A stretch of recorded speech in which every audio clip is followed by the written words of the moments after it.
She arrived with a jar of sourdough starter and a worn notebook. They thought she was nobody. Within 1 year, she had rebuilt everything they thought they'd already lost. Drop a comment right now and tell me what city you're watching from. I want to see how far this story travels. If it moves you, hit that like button and stay with me until the very end, because what Eliza Hartwell did in Red Hollow is the kind of thing most people never see coming, and never forget once they do. The stagecoach hit a rut 3 miles outside of Red Hollow and nearly threw Eliza Hartwell clean off her seat. She grabbed the leather strap above the window with one hand and pressed her other arm against the travel bag wedged between her hip and the wall of the coach. Inside that bag, tucked between a folded wool dress and a spare pair of stockings, was a mason jar she had padded with 2 handkerchiefs and a prayer she hadn't bothered to say out loud. The jar held sourdough starter that her grandmother had kept alive for 31 years. If that jar broke, Eliza told herself, she would simply get off at whatever stop came next and find her way back east. She had not decided yet whether she was joking. The jar did not break. She sat back against the cracked leather seat and looked out the window at a landscape that seemed to go on forever in every direction. Brown grass flattened by October wind, fence posts leaning at tired angles, sky so wide and pale it felt almost hostile. She had grown up in Ohio, in a town with elm trees lining the main road, and a bakery on the corner that smelled like cinnamon from November through February. Nothing out here smelled like anything except dust, and something faintly animal. The only other passenger was an older man in a canvas coat who had fallen asleep somewhere around the Nebraska line and hadn't moved since. Eliza envied him. She had not slept in 2 days. She opened the small notebook in her lap, a thing held together by habit, more than binding, its cover warped from being rained on twice, and read the advertisement she'd torn from the Ohio Courier 6 weeks earlier, seeking a capable woman of steady character and practical skill for marriage and household management. Ranch operation in Wyoming Territory. Husband is widower, age 34, no children. Reply to C. Reeves, Red Hollow, Wyo. She had read it 40 or 50 times by now. Not because she doubted her decision, she had made her peace with that, but because she was still working out what kind of man put an advertisement like that in a newspaper. Capable. Not kind, not gentle, not loving, not even pretty. Just capable. Steady. Practical. She supposed that told her something. The coach slowed and she felt the road change beneath the wheels. Softer, less gravel. She put the notebook back into her bag and straightened the collar of her traveling dress, which was navy blue and 4 years old and had held up better than most things in her life. She was not a woman who spent much time wishing she looked differently. She had a plain face, strong hands, and a way of watching a room before she said anything in it. Those were the things she had. They'd been enough so far. Red Hollow appeared without ceremony. It was smaller than she'd imagined, a main street of perhaps a dozen buildings, a livery at one end and what appeared to be a saloon at the other, with a general store, a land office, and a barbershop in between. A church with peeling white paint sat off to the right on a small rise. 3 men stood outside the saloon watching the stagecoach pull in with the particular bored attention of people who didn't have much else to look at. The driver called down that they'd arrived. Eliza stepped out onto the running board and then down to the packed earth street. She carried her own bag. The older passenger woke up long enough to tip his hat in her direction, then went back to sleep. She stood there for a moment, the October wind picking at the loose hair around her face, looking up and down the length of Red Hollow, Wyoming, trying to identify the man who had placed an advertisement asking for a capable woman and gotten, apparently, her. There were 2 men waiting near the post at the edge of the livery. One was older, with a salt and pepper beard and the bowed legs of a man who'd spent most of his life on a horse. The other was younger, late 30s maybe, tall, wearing a dark coat over a collared shirt with the top button undone. His hat was the same color as his coat, and he held it by the brim, turning it slowly in both hands like he didn't quite know what to do with them. He had dark eyes that moved from her face to her single bag and back to her face in about half a second. Eliza walked toward them. "Mr. Reeves," she said. Not a question. The taller one nodded. "Miss Hartwell." "Eliza," she said. He looked at her for a moment like he was calculating something. "All right," he said. "This is Walt. He runs the horses." Walt touched the brim of his hat. He had kind eyes and the weathered, creased face of a man who smiled often enough that the lines had settled in permanently. "Ma'am? Nice to meet you, Walt. You need anything from the coach?" Colton Reeves asked. "This is everything I brought." His eyes went to the bag again. Something shifted in his expression. She couldn't tell if it was confusion or relief or disappointment or some combination all running together. He said, "The wagon's over here," and turned and walked toward it. Eliza followed him. Walt fell into step beside her and said, under his breath, "He's not much of a talker." "I noticed," she said. Walt grinned. "That's something, at least." The drive to the Reeves ranch took 40 minutes, and Colton said approximately 4 sentences during it. Something about the weather turning, something about how many hands were working the property, something about where she'd be sleeping, something about supper being handled already tonight, so she didn't need to worry about that. Eliza listened to all of it, asked one clarifying question about the sleeping arrangements, and spent the rest of the time watching the land roll past and filing information in the part of her mind she used for problems she hadn't solved yet. She counted the fence lines and estimated the grazing capacity. She noted the condition of the posts. She watched a group of cattle in the distance and thought about the way they were clustered and what that told her about where the water ran. She looked at the sky and made a rough guess about first frost. Colton caught her doing most of this and said nothing about it. The ranch house appeared over a low rise, a main building made of rough-cut timber with a covered porch running across the front, a bunkhouse set about 30 yards to the right, a barn behind that, and a series of smaller outbuildings she couldn't identify yet. A water trough sat near the main house, and 3 chickens were doing something purposeful near it. There were men visible, 2 near the barn, one coming out of the bunkhouse, another up near the fence line. They all stopped what they were doing when the wagon came up the drive. She could feel them watching her from across the yard the way you feel a draft through a closed window. Colton pulled the wagon to a stop in front of the porch. A man came off the bunkhouse steps with his thumbs in his belt loops and an expression on his face that Eliza recognized immediately. It was the look people gave her when they'd been told to expect someone and she turned out to be the someone. A small recalibration, quickly masked. "This is Cade," Colton said. "He's my foreman." Cade was maybe 30, with a square jaw and the kind of confident physical ease that came from being the best-looking person in most rooms he walked into. He gave Eliza a nod that was technically polite. "Ma'am, welcome to the Reeves Ranch." "Thank you," Eliza said. "Long trip?" 3 days. "You must be tired." "A little." There was a pause in which Cade looked at her bag and then at the space behind her, as though expecting more luggage to materialize, and then at Colton with an expression that said something. Colton said nothing back. The 2 men had apparently been working together long enough to have a functional vocabulary of silence. "I'll show you inside," Colton said, and climbed down from the wagon. The interior of the ranch house was worse than she'd expected, and she had expected something bad. It wasn't dirty exactly, it was neglected. There's a difference. Dirty implies someone made a mess. Neglected implies no one had thought about it in a while.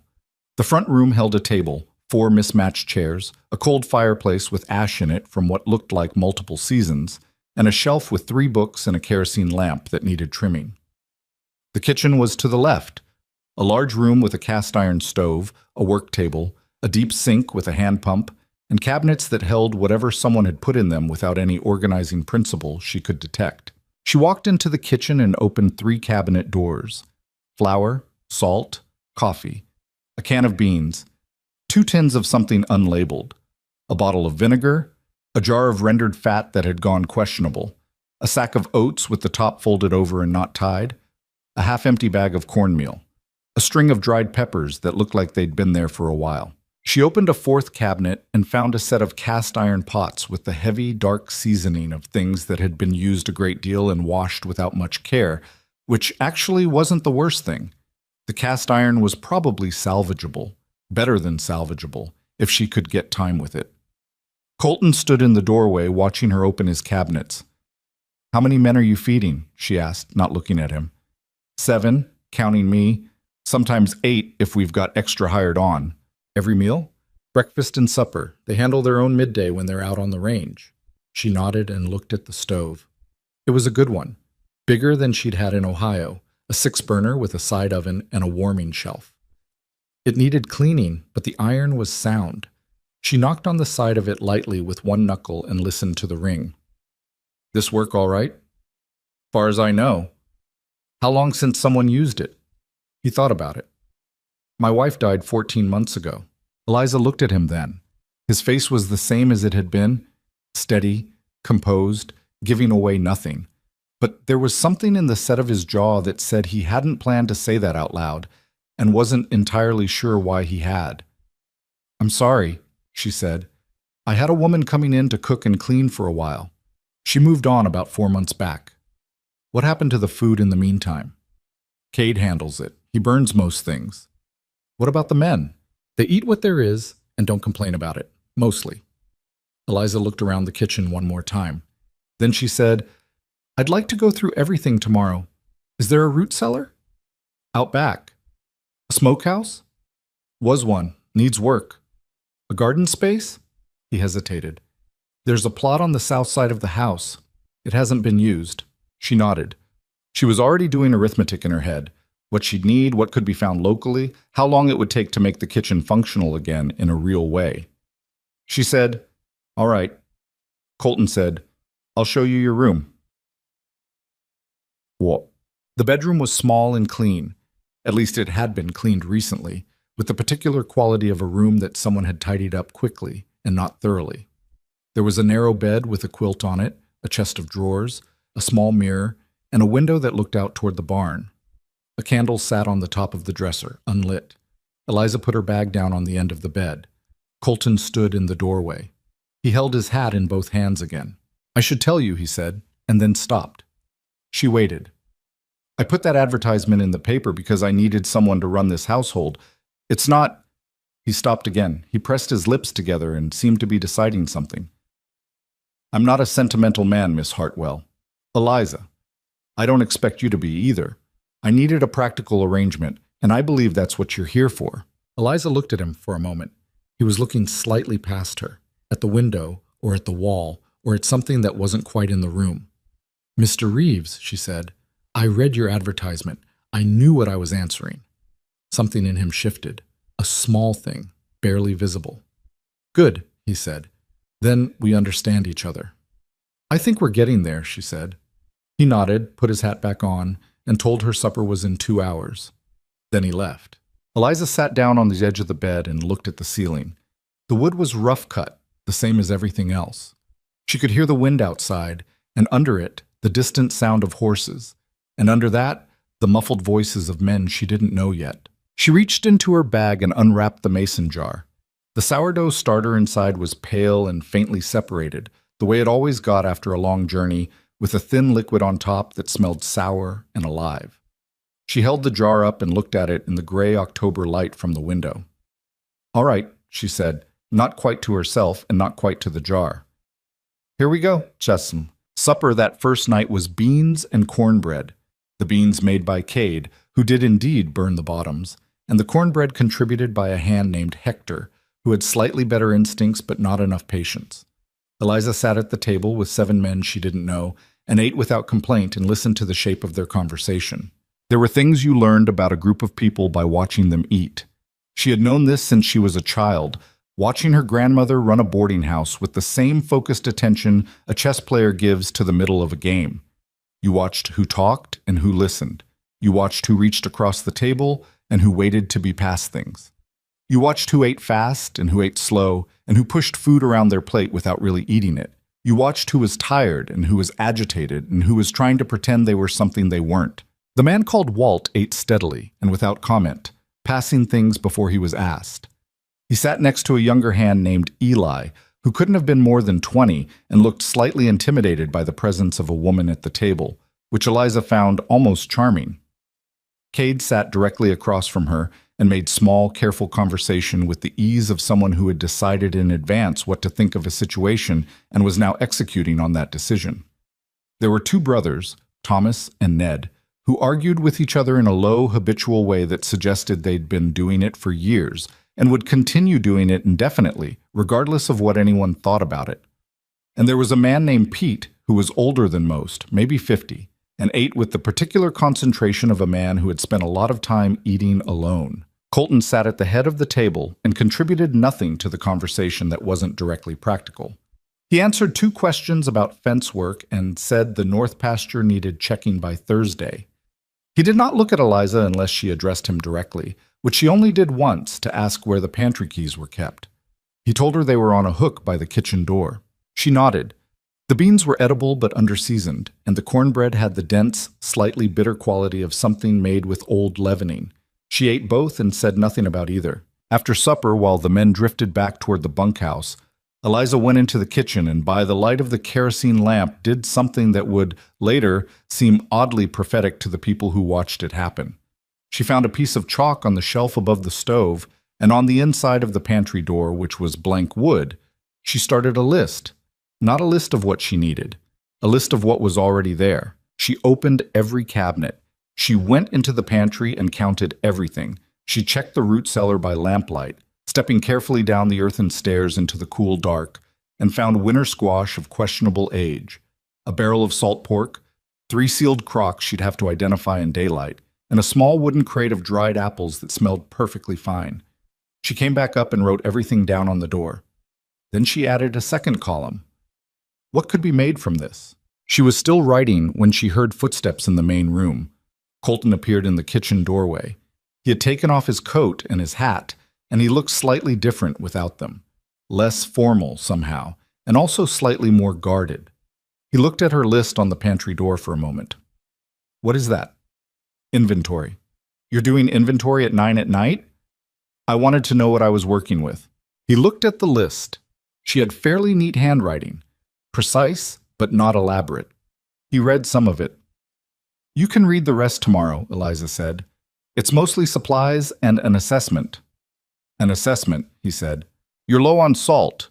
The dried beans are fine, but you'll need more by December. The salt pork in the cellar is borderline. I'll check the crocks tomorrow, but if they're preserves, they may be past their time. She paused. Your smokehouse. You said it needs work. What kind of work? He stared at her. The roof's got a gap, and one of the walls has shifted. Can it be repaired? Probably. Then it should be, before the first hard freeze. A long pause. You've been here 6 hours, he said. I know. And you've already got a list of repairs and a pantry inventory. I don't see the point in waiting. He was quiet for a moment. There was something moving behind his expression that she couldn't fully read. She wouldn't have claimed to know this man yet, not even a little. But whatever it wasn't dismissal. It was more like someone revising a calculation. The smokehouse, he said finally. I'll talk to Walt. Thank you. He nodded once and left the kitchen. Eliza listened to his footsteps cross the front room and go up the stairs to what she presumed was his bedroom. She stood in the kitchen for a moment, listening to the sound of the ranch at night, the horses settling, the wind, the low murmur of voices from the bunkhouse. Then she picked up the chalk and kept writing. She had her grandmother's hands. That was the thought Eliza always came back to when she was working in a kitchen, the particular way her grandmother's hands had moved over a work surface, efficient and sure, with no wasted motion. Her grandmother, Nora Hartwell, had been a cook for 35 years in every conceivable setting: a boarding house, a cattle camp, 2 different hotel dining rooms, and eventually the farmhouse kitchen where Eliza had grown up spending summers in Ohio. She had never been elegant. She had been precise and patient and almost frightening in her certainty about what food could do. People eat with more than their mouths, Nora had told her once, when Eliza was maybe 10, peeling potatoes at the kitchen table. They eat with their memories. They eat with their loneliness. They eat with whatever they're afraid of. The food is just the door. Eliza had been too young to understand that fully, but she had written it down in the first notebook she kept. Not the one in her bag now, which was the 4th, and returned to it enough times that it had become a kind of operating principle. The door. All right. She just needed to find the right door for this particular house. The first morning began at 4:30. She had not slept well. Unfamiliar sounds, unfamiliar darkness, the kind of exhaustion that has gone past sleeping. But she was up before anyone else in the household and in the kitchen before the sky had started to gray. She built a fire in the stove with the competence of someone who had done it 10,000 times in 10,000 variations, let it climb to the right heat, and then went to work. She made biscuits.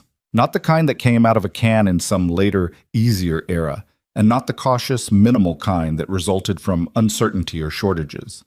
She made biscuits the way her grandmother had taught her, with cold butter worked fast into the flour so the fat stayed in layers, with buttermilk from the small supply she found in the cold box, with a hand that pressed and folded and didn't overwork the dough, because that was how you got biscuits that tasted like regret. While those were in the oven, she fried bacon, the good kind from the cellar, which turned out to be less borderline than she'd thought, and scrambled 8 eggs with a little salt and the last of the spring onion she found in a paper bag in the pantry.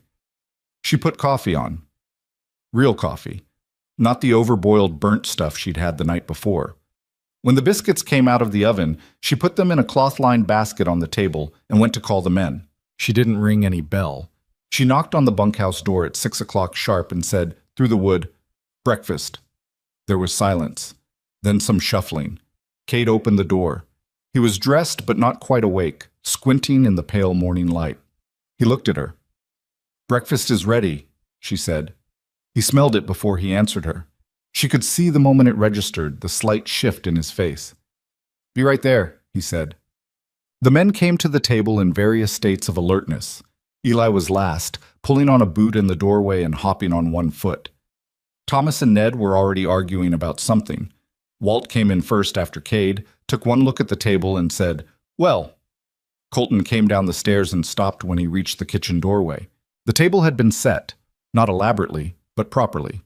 Plates, forks, the basket of biscuits with a cloth over them to hold the heat. Bacon on a platter, eggs in a bowl, coffee in the pot at the center. He looked at it, then at her. "You should sit before it gets cold," she said. He sat. The meal was not a revelation. Not yet. It was simply breakfast.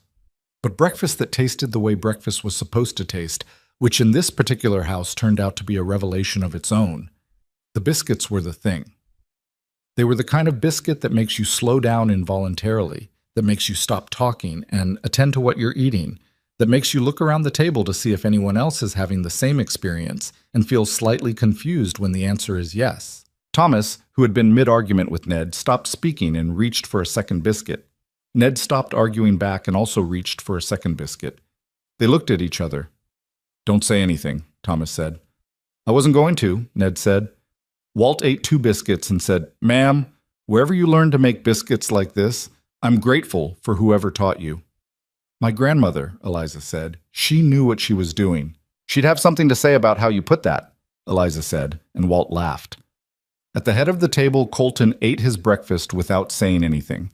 But Eliza noticed, and she was watching for it, that he ate every bite on his plate, which was not what she'd observed the night before. He had eaten about half his supper and pushed the rest around.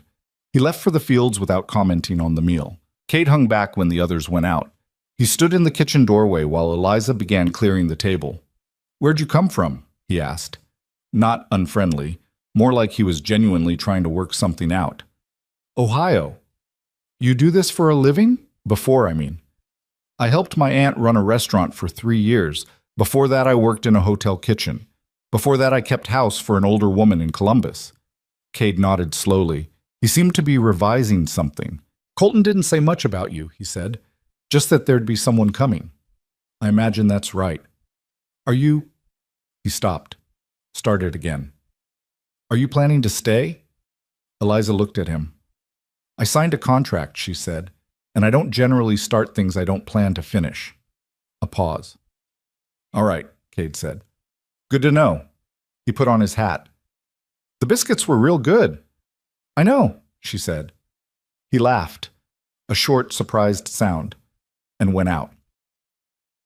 The first week was a reckoning with the physical reality of the place. Eliza had known, in an abstract way, that rebuilding a household that had been running on neglect for over a year would require significant work. She had not known, in a concrete way, what that would look like from the inside. Now she knew. The linen situation was poor. What bedding and towels existed were clean enough but ragged in places they didn't need to be. The kind of raggediness that comes from being used long past their natural life. Not because of poverty, but because no one had made it their job to notice. She went through every cabinet in the house and made a list. She did the same with the root cellar, more carefully this time. and identified the crocks as apple preserves, one good, two questionable, and a pickled beet situation she decided to reserve judgment on. She made a list of what she needed from the general store in town and presented it to Colton at breakfast on the third morning.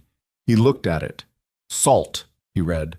More flour, lard, vinegar, 2 pounds of sugar, coffee, dried beans, lima and navy, baking powder. Here it says the good kind, not the cheap one. Rumford's, she said. The other one has a taste. He kept reading. Mason jars, cheesecloth, a new mop. You're putting this on the provisioning list? The current one is past saving. He looked up. That's a significant order. Some of it can wait. The salt and flour can't. He studied the list for another moment. He was not, she had already determined, a careless man with money, but he was also not a man who lacked resources. The ranch was struggling in some ways, but it wasn't poor. It was under-organized. There's a difference. I'll take the order into Barlow's today, he said. Anything else? If there's a woman in town who sews, I'd like a name. What for? The kitchen curtains are not adequate for winter, and I want to make new ones before it turns cold. He looked at her. New curtains, he said. Yes. He looked at the list again, and then at the window, which indeed had thin, inadequate curtains that were also slightly sun-faded and had a small tear in the left panel. Martha Greer, he said. On Elm Street. She sews. Thank you. He folded the list and put it in his coat pocket. Then he said, almost to himself, New curtains. Mr. Reeves. He looked up. This house needs to function well enough to run a ranch from. That's what you asked me for. If I'm going to do that, I need the supplies to do it. A pause. I'm not objecting, he said. I'm just not accustomed to curtains being part of the conversation. You should get accustomed to it, she said, and poured him more coffee. The men did not know what to make of her. That much was clear within the first week. She was not the kind of woman any of them had expected. Not that they'd had a fully formed expectation, but whatever vague shape had occupied that space in their imagination, she wasn't it. She was too quiet for what she was doing. Most people who worked with the particular systematic energy she had also talked more, filled the air around the work with commentary, with sociability, with the small verbal indicators that they wanted to be noticed. Eliza did not want to be noticed in that way. She worked, and the work spoke for itself. Or it didn't. Mostly, with the men, it didn't. Not yet. What she heard, in pieces and fragments, through a window left open, or from the pause in conversation when she appeared at a doorway, was a complicated and ungracious portrait of herself assembled from assumptions. She's not much to look at. Reeves must have had a real narrow field of choices. You think she knows what she's getting herself into out here? Reckon she answers the mail for women like her. Nothing else for her back home, probably.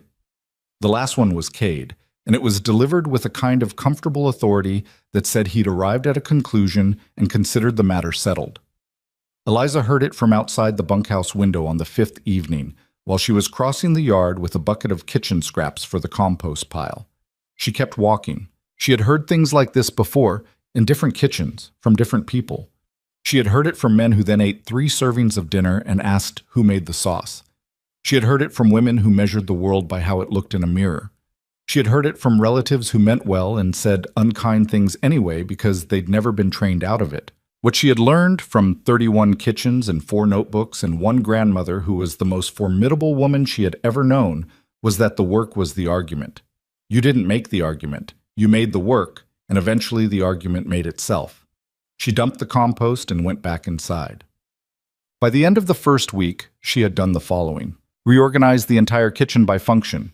Baking supplies in one cabinet, pantry goods in the cellar by category, tools hung on pegs by the stove where they were actually useful instead of stacked in a corner where they were theoretical. She had scoured every surface of the kitchen until it was clean in the operative working sense, not the ceremonial one. She had found a crack in the base of the stovepipe and patched it with the stove cement she'd found under the sink. She had put up the sourdough starter in a clean crock on the shelf above the stove where the temperature was right, and within 3 days it was bubbling with the particular healthy activity of something that had survived a long journey and was now recovering its energy. She had cooked every meal, not elaborate meals, She was still in the assessment phase, still learning the wood in the stove and the altitude and the particular way the kitchen ran cold on the north wall near the door when the wind was coming from that direction. But competent meals. Solid meals. Meals that were not burned on the bottom or unseasoned in the middle or produced in insufficient quantity because someone hadn't thought ahead. She had also, on day 4, baked bread. Real bread. Sourdough from the starter, shaped into 3 large loaves and a dozen small rolls, baked in 2 rounds in the side oven. She pulled the first loaves out at 4 in the afternoon and set them on the cooling rack she'd improvised from a length of iron fence wire that needed to be repurposed anyway.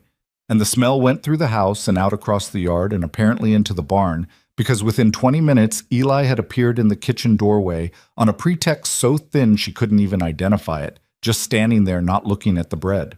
"It needs to cool," she said. "I know," he said. "Probably another hour." "That's fine." He didn't move. She handed him a roll. "Don't burn yourself." He took it, and his whole face changed in the particular way young people's faces change when they're tasting something that their body recognized before their mind did, something that reminded them of a place or a person, something they hadn't known they were missing. He said, "My mother made bread like this." "Where's your mother?" "She died 4 years ago." Eliza looked at him. This boy who couldn't be older than 20, who was working a cattle ranch in Wyoming and had arms still too long for the rest of him and an expression that was working hard to be something other than what it was. "I'm sorry," she said. "Sit down, and I'll pour you some coffee." He sat down at the kitchen table, and she poured the coffee, and he ate the roll in small, deliberate bites while she worked around him, and neither of them said anything else about his mother. But he thanked her when he left, and it was a different kind of thanks from what she usually received. Not polite, just genuine. She went back to the bread. What? The kitchen, which was the heart of the house even when no one was using it properly, which had been always until now, began to change. Not dramatically. Not in a way anyone would have narrated to someone else. It changed the way temperature changes in a room. Gradually, then suddenly, and by the time you noticed it, you weren't sure exactly when it had started. The meals got better not in a flashy way, but in the steady, cumulative way that competence builds when you let it. The bread appeared twice a week and disappeared within a day each time.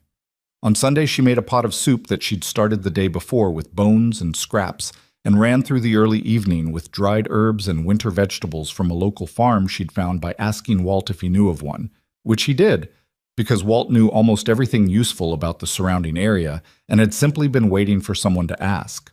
The soup was not fancy. She knew that, but it was rich and careful and deeply satisfying in the specific way that things are satisfying when they're made by someone who thought about what they were doing. Thomas got up and served himself a second bowl without asking anyone's permission, which he hadn't done in 14 months. Ned said, "Don't eat all of it." Thomas said, "There's plenty. Look." There was plenty. There was always plenty now, Chad. What Eliza noticed, most carefully, was Colton. He ate everything she put in front of him. He was not effusive about it. He was not effusive about anything. But he ate it all, and she had been watching people eat long enough to know that how someone ate was information. He ate like a man who had been feeding himself on function for a long time and had forgotten, somewhere in the past 14 months, that food was supposed to be anything more than fuel. He ate now with a slight reluctant pleasure, the kind that feels almost like surrender, like something you'd been bracing against had turned out not to be a threat. He started coming into the kitchen in the evenings sometimes, not to talk, especially. He'd look in, see what she was doing, and usually find a reason to linger for a few minutes that wasn't quite a reason. A question about provisions, or about the schedule, or once about whether the stovepipe repair needed checking. She answered whatever he asked and went back to work, and he'd stand there for a few minutes more and then leave. She didn't ask why, she just noticed. On the 9th day, she was making pie. Not for any special occasion, she was experimenting, testing the oven's heat distribution with the dried apples from the cellar and the good lard and a crust recipe she'd been working on since she was 12 years old.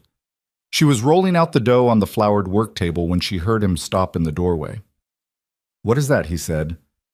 "Apple pie. I wanted to test the oven's even heat." A pause. "My wife used to make apple pie," he said. She kept rolling. "I hope it measures up," she said. A longer pause.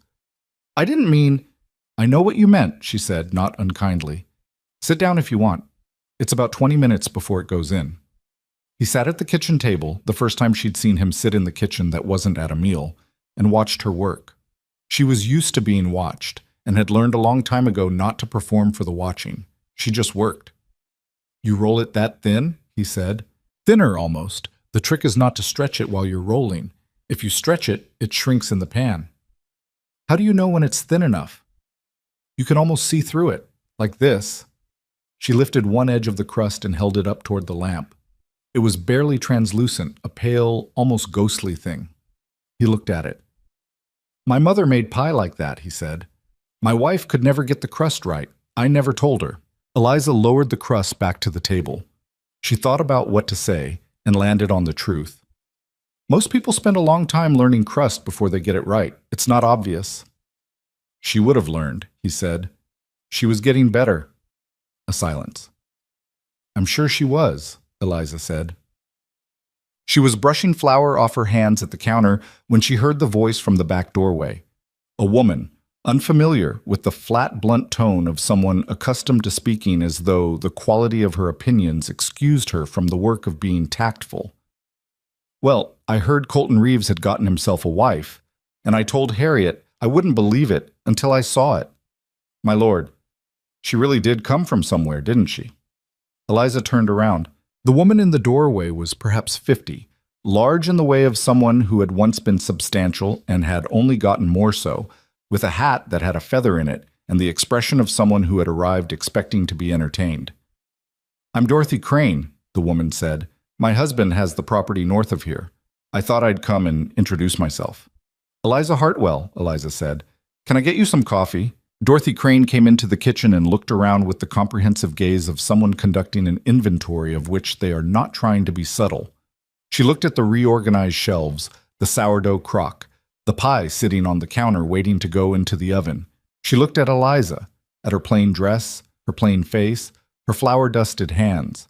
"You're younger than I expected," Dorothy said, sitting down at the table without being invited. "And plainer. I thought, well, no matter what I thought, how are you finding Red Hollow?" "I've barely seen it," Eliza said. "I've been busy with the house." "I imagine." Dorothy looked at the pie. "Did you make that?" "Yes." A pause that contained an entire editorial. Well, Colton certainly needed someone to take this in hand. The place went to rack and ruin after Margaret died, God rest her. Margaret was a lovely woman, very elegant, very... She paused, and the pause did exactly the work she intended it to do. "Well, different people bring different things, I suppose." Eliza poured 2 cups of coffee and set one in front of Dorothy Crane. "They do," she said. "Will you be going into town soon? You'll need to meet people. Though I'll warn you, some of the women can be... well, not everyone's as welcoming as I like to think I am." She laughed. It was not entirely a comfortable sound. "Have you been married before?" "No." "It's quite an adjustment, especially out here. This is a hard country for women."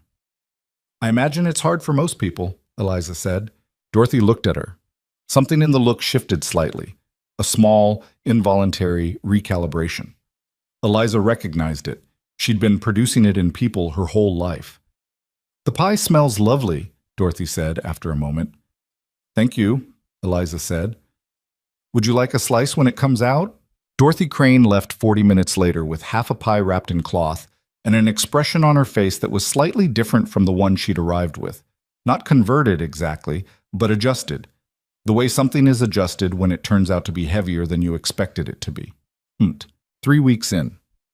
The kitchen was running the way a kitchen was supposed to run, not flawlessly because nothing ran flawlessly, but dependably, with intelligence applied to the variables. She had the smokehouse repair organized and underway.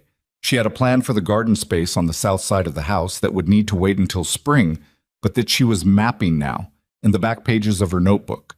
Because spring always came faster than you thought it would, and you wanted to be ready. She had also, without making a project of it, started feeding the men better. Not dramatically. She wasn't staging a show. But she'd learned their names, and she'd learned a little about where they'd come from, and she'd started to understand which of them was eating enough and which wasn't, which of them had particular preferences, and which of them would eat whatever was put in front of them with equal gratitude. She'd started making Eli's eggs softer in the mornings because she'd noticed he ate them faster when they were that way. She'd started putting more pepper on Pete's plate because she'd seen him reach for the pepper shaker at every meal, and she simply put it there before he had to ask. Thomas liked more salt. Ned liked less. Walt would eat anything but had a particular happiness when there was stewed fruit at breakfast, so she kept stewed fruit going.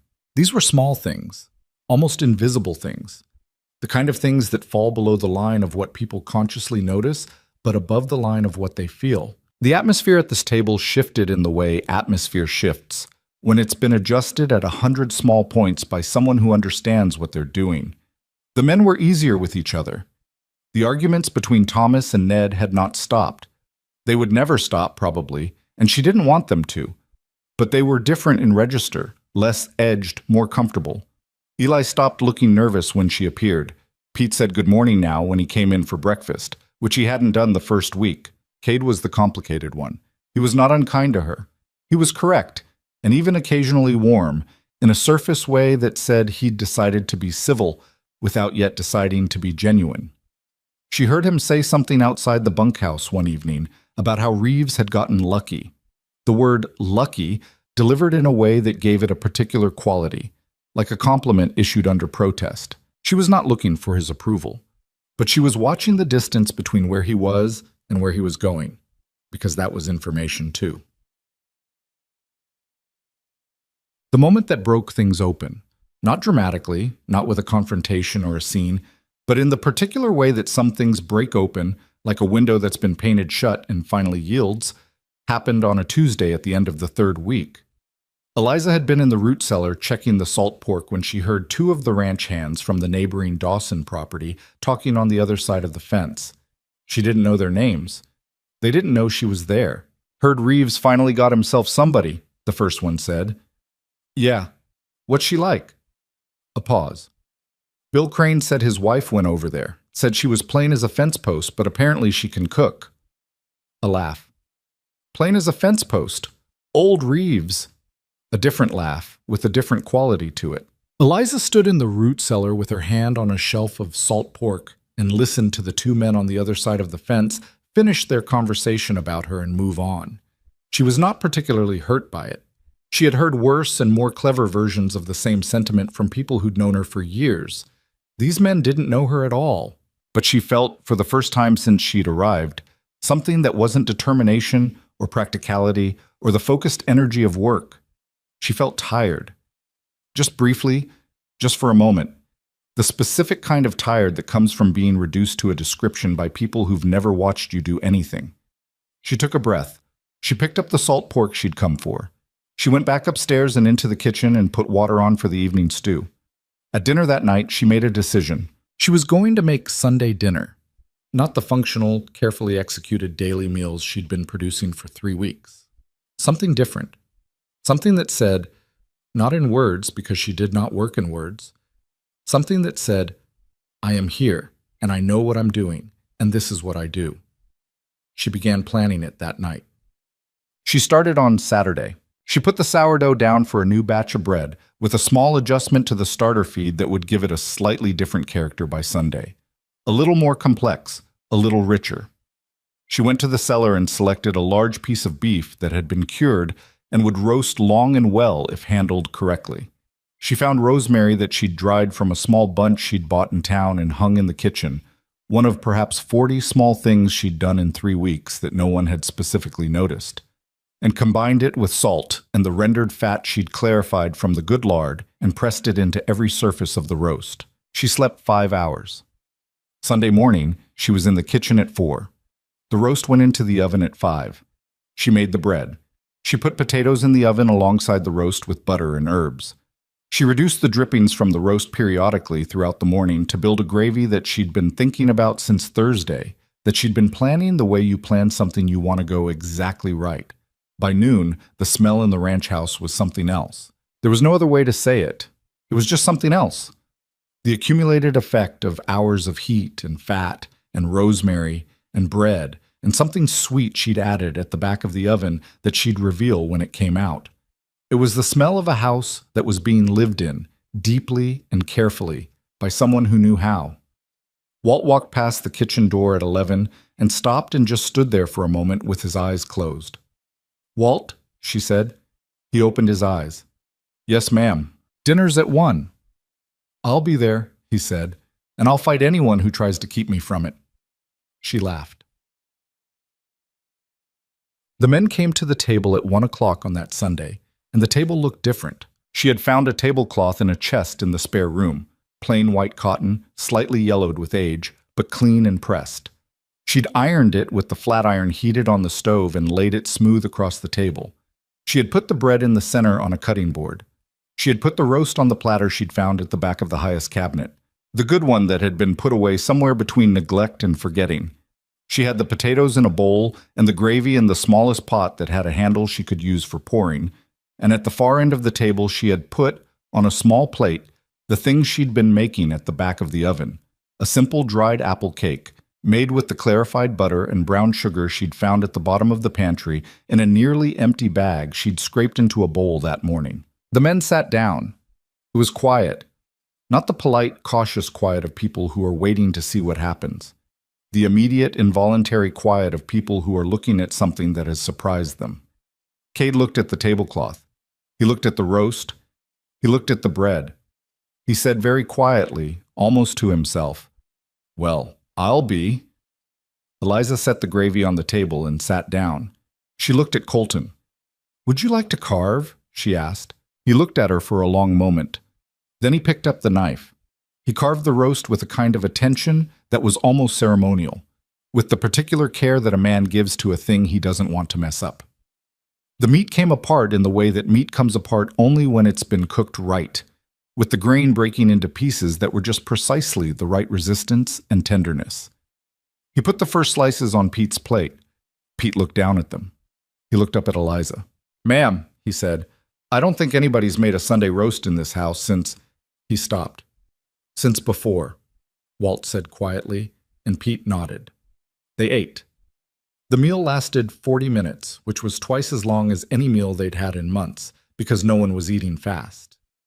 They were eating slowly, with the instinct of people who understand on some level that this particular combination of things won't last forever and should be given its time. Thomas and Ned were not arguing. Eli had his eyes closed for the first 2 bites of the roast. Walt, who had said he'd fight anyone who kept him from dinner and had apparently meant it in a peaceable spirit, ate 2 full servings and didn't apologize for it. Cade ate with a focus that was completely unlike his usual ease. The focus of someone who has had a private calculation revised without choosing to revise it. At the end of the meal, when the cake had been cut and distributed and most of it eaten, Colton set his fork down and looked at the table. Then he looked at Eliza. He didn't say anything, but the look lasted longer than the others had. It was not the quick, assessing look of a man deciding what a thing is worth. It was something else, the beginning of a different kind of looking altogether. Eliza picked up her plate and stood up. "I'll need help with the dishes today," she said. "Eli." Eli looked up, startled. "Me? You've been lurking around this kitchen for 3 weeks. It's time you were useful in it." Several of the men laughed. Eli turned red and picked up his plate. Cade, on his way out, stopped at the kitchen doorway and looked back at her. He said, "Best meal I've had in years." She said, "The bar needed raising." He laughed. The same short, surprised sound as before, but with something different in it this time. Warmer, maybe. More honest. "Yes, ma'am," he said. "I reckon it did." That night, Eliza sat at the kitchen table by the light of the kerosene lamp with her notebook open in front of her.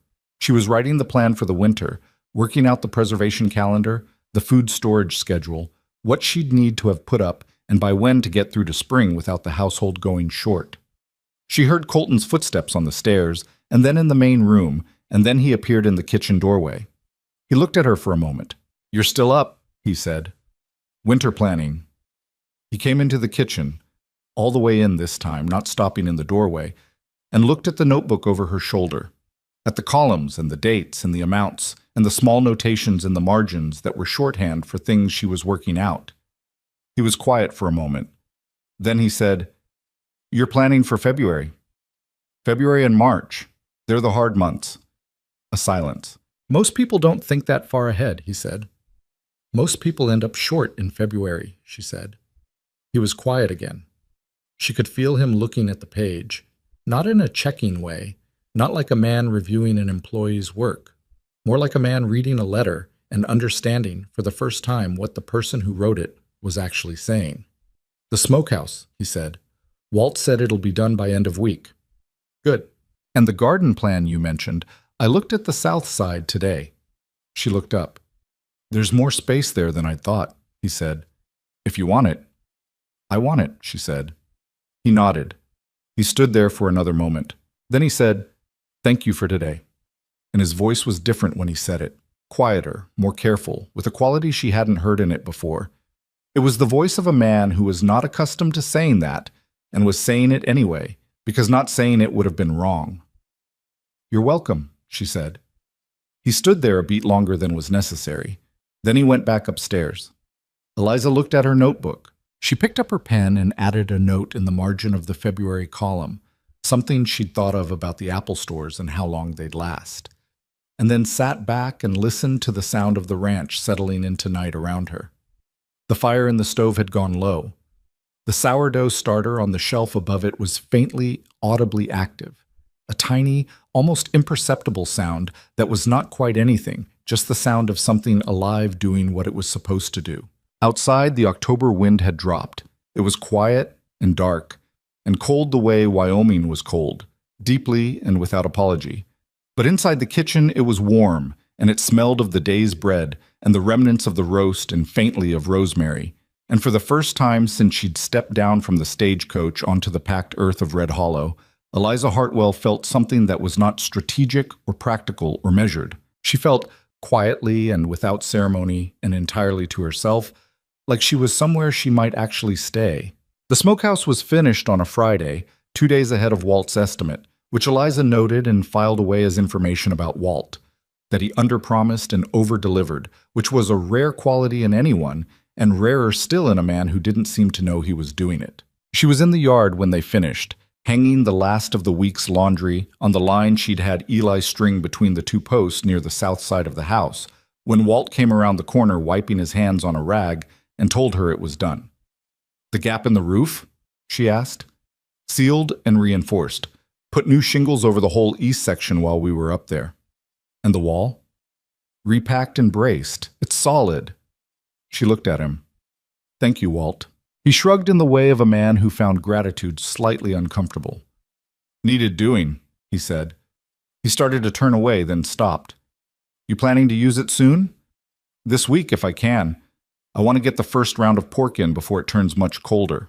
He nodded. "You know how to run a smokehouse?" "My grandmother had one. I helped with it from the time I was 8. Walt looked at her for a moment with that particular expression she'd come to associate with him. Not quite surprise, more like quiet recalibration, the look of a man updating a ledger. "I'll show you where the hickory's stacked," he said. "We've got a good cord of it behind the barn." That was a Friday. By Saturday, she had the first cuts of pork hanging, and the smokehouse was producing the low, fragrant exhale of hickory smoke that drifted across the yard in the cold morning air and turned every head in the bunkhouse, whether their owners wanted it to or not. Cade came out of the bunkhouse at 6:30 and stood on the steps and looked at the thin blue smoke rising against the pale sky for a long moment before going in for breakfast without saying anything about it. But Eliza, through the kitchen window, watched him stand there, and she thought that silence had its own varieties, and this one was not indifferent. What she could not have anticipated, what no amount of planning or watching or careful inventory could have prepared her for, was what happened the following Monday. It started with a woman named Ruth Halsey. Ruth Halsey was the wife of James Halsey, who owned the dry goods portion of Barlow's General Store, and she was a woman who had appointed herself, through no formal process that anyone could identify, the primary social arbiter of Red Hollow and its immediate surroundings. She was not malicious in the way that truly cruel people are malicious. She was something more ordinary and in some ways harder to navigate, which was careless. She said things without thinking about them because she had spent 50 years in a community where her opinion was received as fact, and the habit of consequence had never fully formed. She came to the ranch house on Monday morning with a jar of preserved peaches and an expression of such comprehensive friendliness that Eliza, who had learned to read expressions the way some people read weather, felt the first faint internal warning of someone who has been in enough rooms to know when a room is setting up for something. I've been meaning to come ever since Dorothy told me, Ruth said, sitting down at the kitchen table with the ease of a woman who sat down at other people's tables as a matter of course. I said to James, we need to go out and welcome Colton's new wife properly, because Lord knows the man needs, well, here I am. Here you are, Eliza agreed and poured coffee. Ruth looked around the kitchen with the same comprehensive gaze Dorothy Crane had employed, but where Dorothy's had been calculating, Ruth's was simply thorough, the gaze of a woman who processed the world by looking at it very carefully and then telling other people what she'd seen. You've done a lot with this room, Ruth said. It needed some work. Margaret, Colton's first wife. Margaret was not a domestic creature, bless her heart. She was lovely, don't misunderstand me, beautiful woman, just not particularly practical. Ruth paused, and the pause was not cruel, just honest in the unguarded way of someone who doesn't quite realize how words land. You're very different from her. I expect so, Eliza said. Is that the sourdough? I can smell it from here. My mother used to keep sourdough. She said it was more work than it was worth, but the bread... Ruth closed her eyes for half a second. Nothing like it. It takes attention, Eliza said, but that's true of most things worth having. Ruth opened her eyes and looked at her. Another one of those small recalibrations, the involuntary adjustment of a person who has arrived expecting one thing and found something that doesn't quite fit the shape of the expectation. Dorothy said you were quiet, Ruth said. She didn't say you were... Well, she laughed, a little uncertainly. Never mind. They talked for an hour. Ruth drank 2 cups of coffee and ate 3 slices of the bread Eliza cut for her with the apple butter she'd been working on since the previous week, and by the end of the hour she had told Eliza most of what there was to know about Red Hollow. Who was friendly and who wasn't, which families had money and which were pretending to, which of the women in town might be worth knowing and which were best avoided. She delivered all of this information with the generosity of a person sharing something genuinely valuable, without seeming to understand that she was also simultaneously demonstrating how thoroughly she had organized the social world around herself. Eliza listened to all of it. She filed it away. She asked 2 or 3 questions that were not the questions Ruth expected her to ask, and each time Ruth's expression did that small thing, that tiny shift, barely visible, that said she was dealing with someone who was paying attention in a different way than she'd anticipated. When Ruth left, she took the jar of preserved peaches back with her by accident. She'd set it on the counter and forgotten it in the leaving, and left behind, without apparently intending to, a clearer picture of the town that surrounded the ranch than Eliza had managed to assemble in 3 weeks of living in it. She washed the coffee cups and thought about what she'd learned. The difficulty was not the women who were openly unfriendly. Those were manageable, because you always knew exactly where they stood. The difficulty was the women like Ruth, who were not unfriendly at all, but who talked with the comprehensive ease of people who had never had to think carefully about what they said, because the world had always received them warmly. Women like Ruth talked about you with the same friendly lack of thought that they talked about everything else, and the result spread through a community the way water spread through cracks in a wall, not with force, just with the relentless insistence of a thing finding its level. She had been in Red Hollow for 1 month. She suspected, from the things Ruth had and hadn't said, that Red Hollow had been thinking about her for slightly longer than that. The advertisement had run in 2 papers, as it turned out, not just the Ohio Courier, but also a Chicago paper that Colton had apparently tried first and gotten no response from. The story of a Wyoming rancher advertising for a wife was the kind of story that traveled, in the way that particular kinds of stories traveled in small communities, which was to say quickly and with embellishment. People who had never met Colton Reeves had formed opinions about what sort of woman would answer an advertisement like that, and those opinions were not flattering, and they had been marinating for 6 weeks by the time Eliza stepped off the stagecoach. She was not angry about this. She understood it. She had spent her adult life being the kind of woman that other people formed opinions about before she'd opened her mouth, and she had long ago arrived at the conclusion that the only useful response was to give them better material to work with. The question was how long that took. She dried the cups and hung them on their hooks and went back to the apple butter. The first real trouble came from inside the ranch, which was where the first real trouble usually came from. It was a Wednesday, 3 days after Ruth Halsey's visit, and Eliza had spent the morning doing what she did most mornings, working through the kitchen with systematic efficiency, planning the week's meals against what she had available, checking the smokehouse, cataloging what needed to be ordered before the roads got difficult. She had a good sense now of the rhythm of the place, the way the days ran, where the gaps were. The afternoon was for laundry, and she was in the side yard with a basket of the men's work shirts when she heard Cade's voice from around the corner, near the fence that ran between the main house and the bunkhouse. He was talking to the two Dawson hands she'd heard before, the ones who'd been talking over the fence that day in the root cellar. She hadn't been introduced to them, but she knew their voices now. "She feeds you good, at least," one of them said. "That's something." "The food's fine," Cade said. There was something in his voice she hadn't heard before, say, a careful, managed quality. Like a man choosing words in a situation where the words mattered. "It's real good, actually." "But," said the other Dawson hand. A pause. "But nothing. She's doing the job."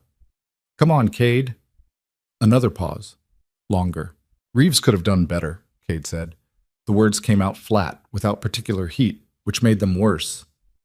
He didn't have to take the first one who answered. A man like him, with a spread this size, he could have had his pick. Eliza pressed her hands flat against the shirt she was holding. "She's plain, yeah," said the first hand.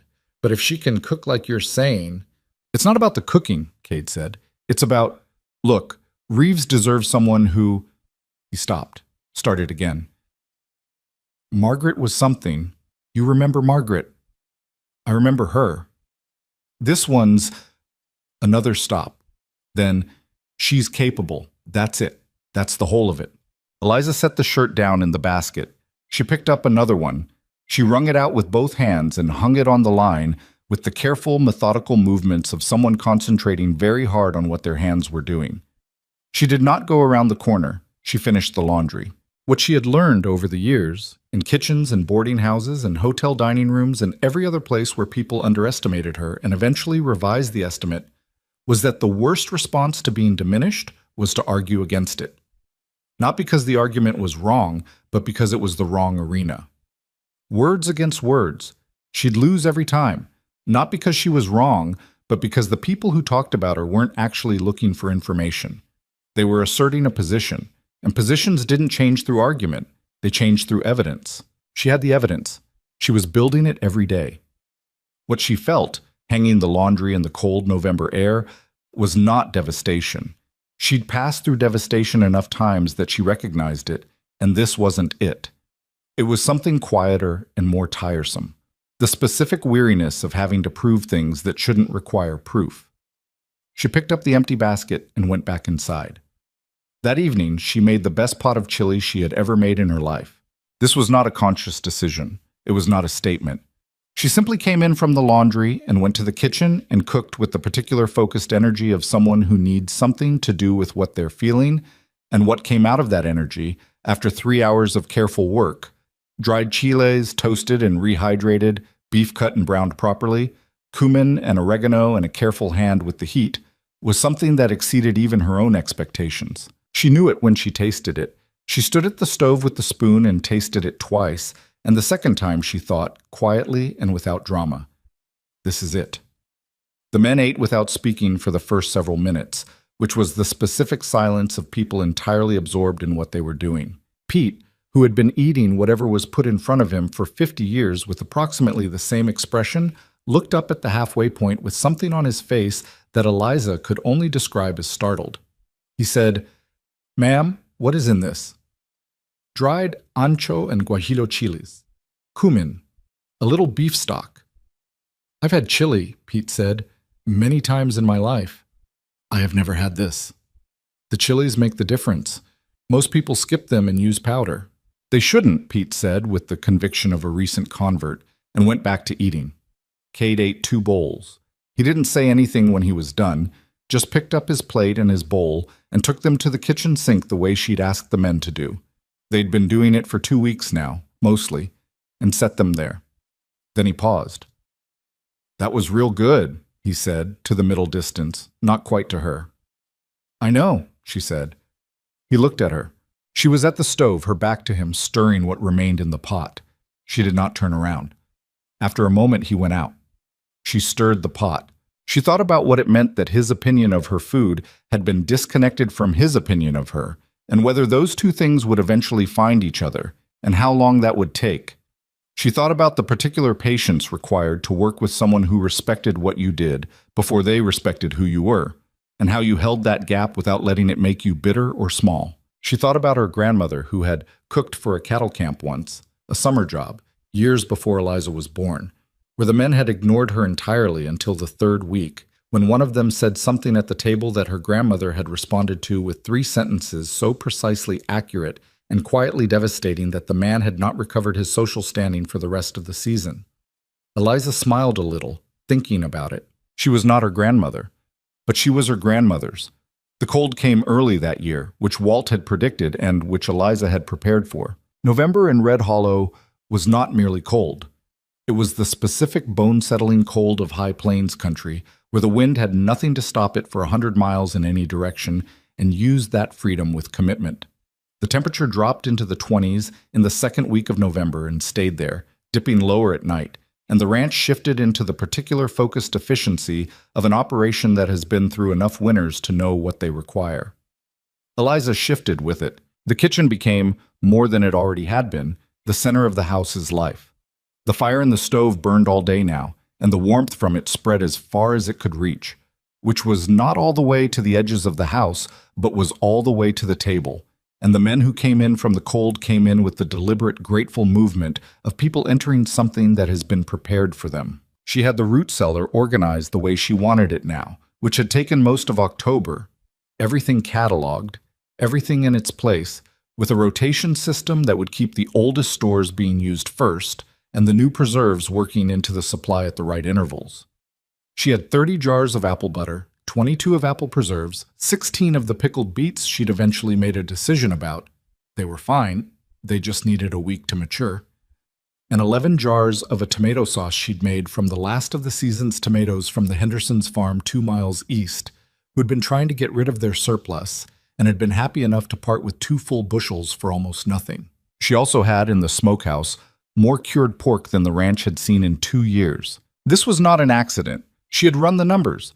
Not on paper, because some calculations she ran in her head where they'd been running most of her life, and worked out what the household would need through March, and then added 15% because March always stretched longer than the calendar said it would. The smokehouse held all of it now, and walking past it in the morning with the cold air carrying that faint residual smell of hickory, she felt something she recognized as a precursor to satisfaction, but not quite satisfaction yet. Things were in place. That was all. Whether they held was a different question. She was, in all of this, also doing something she had not told anyone she was doing. She was watching the ranch itself. Not the house, the ranch. The fields and the cattle and the fencing and the outbuildings and the particular ways that Colton ran his operation, which were some of them good and some of them habits that had hardened into patterns without anyone examining whether the patterns still made sense. She had no authority over any of it. She knew that. She wasn't looking to have authority over it, but she watched, because she was constitutionally incapable of being in a place and not understanding how it worked, and what she saw was a ranch that was competent and experienced and slightly out of step with what it could be.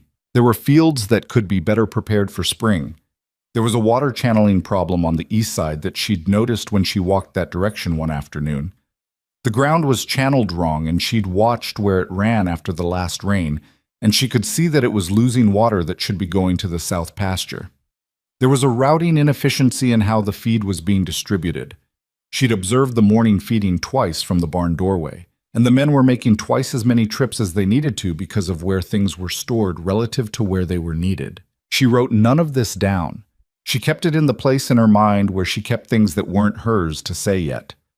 The day she said the first of them was a Thursday in the 3rd week of November, and it happened by accident. Colton had come into the kitchen after supper, which had become, without either of them naming it, a relatively regular event.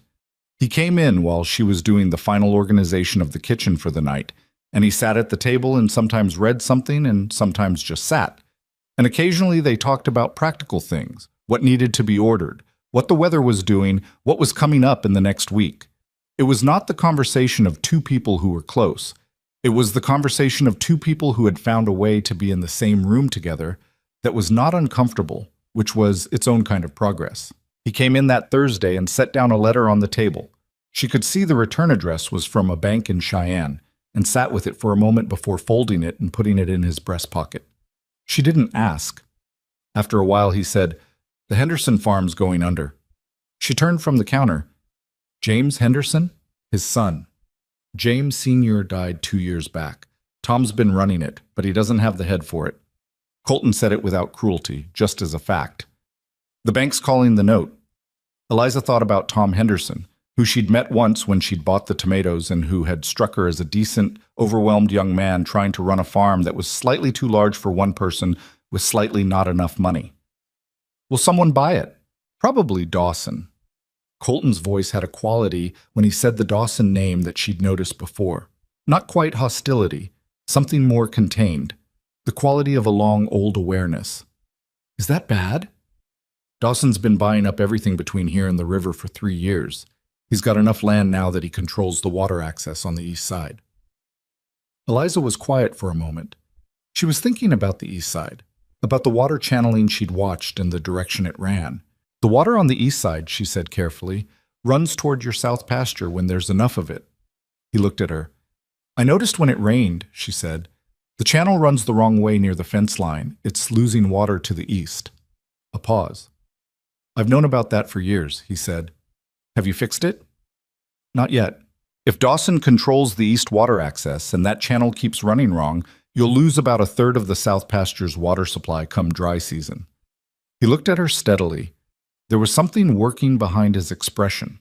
Not irritation, she didn't think, but the specific look of a man confronting a thing he'd been aware of and not dealt with, and wasn't sure how to feel about someone else pointing at it. "I know," he said. "I'm not telling you what to do," she said. "I just wanted to say that I'd noticed." "Where were you when you noticed?" "I walked the east fence line one afternoon, 2 weeks ago." "Why?" She thought about how to answer that honestly. "Because I wanted to know how the land ran," she said. "The same reason I inventoried the pantry." A very long pause. "You walked the fence line," he said slowly. "Yes." "In November." It was a mild day. He looked at her. She'd looked back at him. The kitchen was warm and the lamp was lit, and outside the wind was doing what November wind did in Wyoming, which was everything it wanted. "The channel fix isn't complicated," she said. "Walt would know how." "Walt does know how," Colton said. "I've just had other things to deal with." "I understand that." Another pause, and then something in his face eased. Just slightly, just enough to see. Not quite a concession. More like the face a man makes when he admits something to himself that he's been carrying around for a while. "I'll talk to Walt," he said. "Before the ground freezes," she said. "If you can."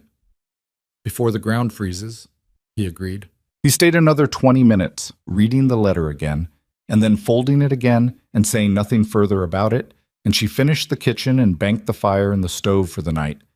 And when he left, he said good night, and she said the same, and it was, by any external measure, an entirely ordinary domestic exchange. But something had shifted in it, something small and structural, like a beam finding its true level after years of sitting slightly off. She noticed it in the days that followed. He started talking to her in a different way. Not more, necessarily. Colton was not a man who was going to suddenly become voluble, and she didn't want him to be, because she had already worked out that his brevity was not unfriendliness, but simply the shape his mind took. He was precise.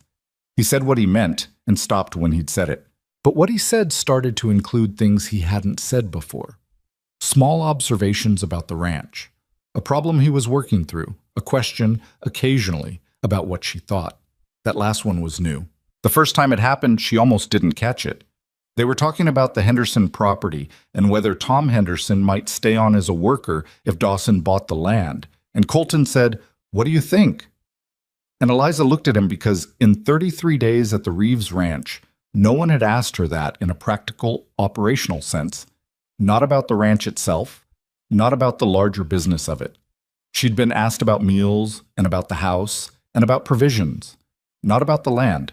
"I think Tom Henderson is more useful to you than to Dawson," she said, "because he knows that land and he's desperate, which means he'd work hard for fair wages. And if Dawson gets the water access you were just talking about, Having someone who knows the Henderson property's water routing could be worth something to you eventually. Colton was quiet. Then, I'd have to pay him before he's proved himself. Yes, she said. That's what fair wages means. He looked at her. A long look, level and almost expressionless. The kind of look she'd come to understand was not blank, but was, in fact, him at full attention. I'll think about it, he said. He did think about it. She knew because she overheard him talking to Cade about it 3 days later.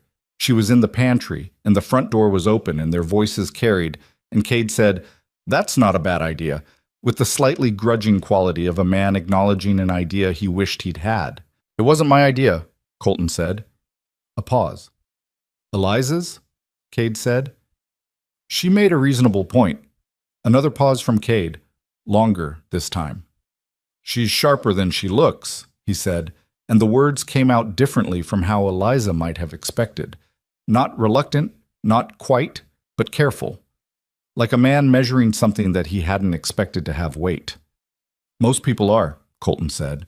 That was when Eliza put down what she was holding in the pantry and stood very still for a moment. Because that sentence, those 4 words, delivered without emphasis or apparent significance by a man who didn't waste words, had a quality to them that she hadn't encountered in this house before. She went back to work. But she carried those 4 words with her through the rest of the afternoon and into the evening, turning them over the way you turn over something small and dense to find out what it's made of. And what they were made of, she thought, was the beginning of a different kind of regard. Not the polite, managed regard of a man fulfilling an arrangement, but something with more weight in it. The beginning of the kind of attention you paid to a person, not a solution. She was not going to count on it. She was not the kind of woman who counted on things before they'd fully materialized. But she noticed it. She wrote nothing about it in her notebook because some things didn't belong in notebooks. She noticed it, and she kept cooking. And the smokehouse kept working, and November ran its hard, cold course toward December, and the ranch kept going. Not the way it had gone before she came, running on habit and neglect and Cade's burned beans, but differently now, with a different quality of intention underneath it. The men had stopped doubting her food weeks ago. Most of them had stopped doubting her, in the broader sense, without announcing that they had. Only Cade still maintained the slight distance of a man who was revising something and hadn't finished the revision, who respected what she did and wasn't yet sure what that meant about who she was. She could wait for that. She was good at waiting for things that were already, slowly, inevitably coming. On the last Friday of November, the first real snowfall came. Eliza was at the kitchen window when it started. A few flakes at first, sparse and uncertain, and then suddenly the whole sky releasing itself in the particular committed way of plains weather that doesn't transition gradually but simply decides. She watched the yard go white. She watched the barn disappear behind a curtain of white and reappear when the wind shifted. She watched Walt's footprints from his morning rounds fill in and vanish as though they'd never been made. She put another log on the fire. She started a pot of soup. She went to the cellar and pulled what she needed. The good stock she'd been building in batches since October. The root vegetables. The herbs she'd dried and stored in paper bags on the cellar shelves. By the time the men came in from the fields at midday, stomping snow off their boots in the doorway and breathing visible air, and looking like people who had spent the morning being very cold in a very large empty space, the kitchen was warm and the soup was ready, and the bread from the morning was still half there on the cutting board. Eli came in first and stopped in the doorway and said, "Oh, thank everything," in a voice that was not quite reverent but was doing its best. Thomas and Ned came in arguing about something and stopped arguing when the smell hit them and looked at each other with the particular expression of men who have just forgotten what they were disagreeing about. Pete sat down without a word and put his hands around the mug of coffee Eliza set in front of him and closed his eyes. Cade came in last, shaking snow off his hat at the door, and looked around the table at the men and at the kitchen and at Eliza, who was ladling soup into bowls with the steady, unhurried efficiency of someone who has done this 1,000 times and will do it 1,000 more. He sat down. He ate. Halfway through his bowl, he said, to no one in particular, "At least the snow's good for something." "What's that?" Walt asked. Cade looked at his bowl. "Gives you a reason to come inside," he said. No one said anything for a moment. Eliza set the pot back on the stove. Outside, the snow came down without pause, covering the yard and the fence and the long, empty fields. And inside the kitchen, the fire burned and the soup was hot, and 7 men sat around a table that had been put right by a woman most of them had not expected to matter. She didn't need them to say so. The soup said it. December came in like something with a grudge. The temperature dropped 12 degrees in a single night in the first week of the month, and by morning the water trough near the main house had a crust of ice on it that Walt had to break with a mallet before the horses could drink. The sky went the particular gray of Wyoming winter. Not the soft gray of rain clouds, but the flat, permanent gray of a sky that has decided to stay that way for a while and wants you to know it. Eliza adapted. She had been adapting since she arrived, in the small, constant ways that living in a new place required, but winter asked for a different kind of adaptation. Less about organization and more about endurance, about maintaining warmth and comfort and adequacy in conditions that were actively working against all three. She adjusted the cooking to account for it.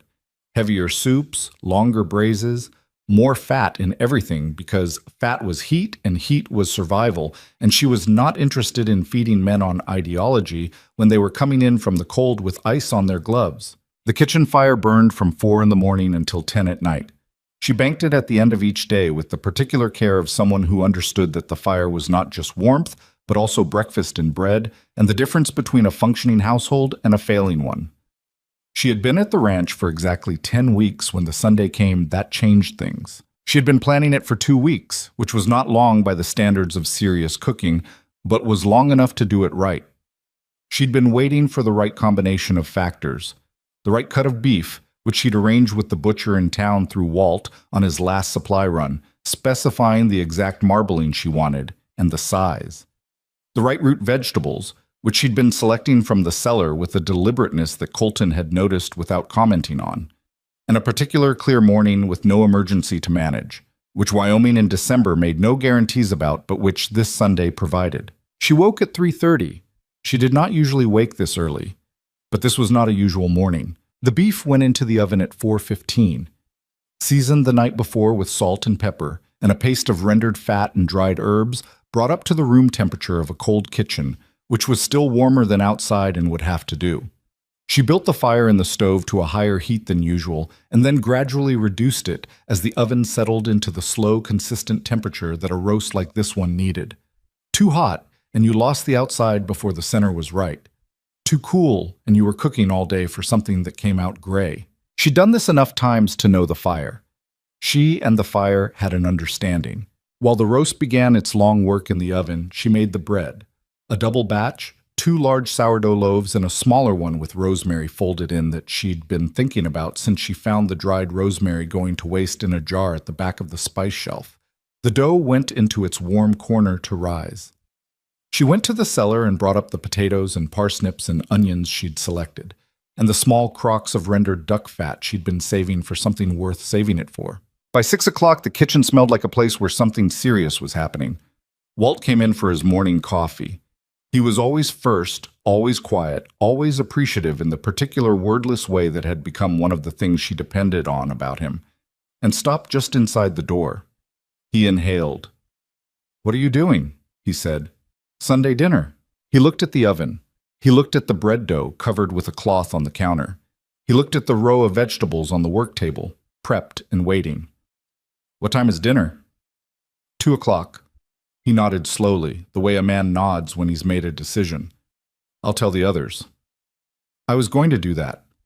"I'll enjoy it more," he said, and poured his coffee and went out. She heard him later through the kitchen window talking to Eli in the yard. "You want to be at that table at 2 o'clock, and you do not want to be late." And Eli's voice, slightly awed, asking why, and Walt saying simply, "Because." The morning was long and good, in the way that mornings are good when you're doing something with your whole attention. She rotated the roast at the 2-hour mark and let the drippings pool in the pan and breathed the smell of them, fat and beef, and something caramelizing around the edges of the onions she'd put in the pan beneath the rack, and thought, yes, that's right. She added the potatoes and parsnips to the pan at the 3-hour mark, turned them in the drippings until they were coated and gleaming, and put them back in to finish low and slow. She made gravy twice. The first attempt had the right flavor but the wrong consistency, slightly too thin, and she poured it back into the pan and reduced it further until it coated the back of a spoon with the weight and richness it needed. The second attempt was right. She tasted it 3 times to be sure, and then covered it and set it aside.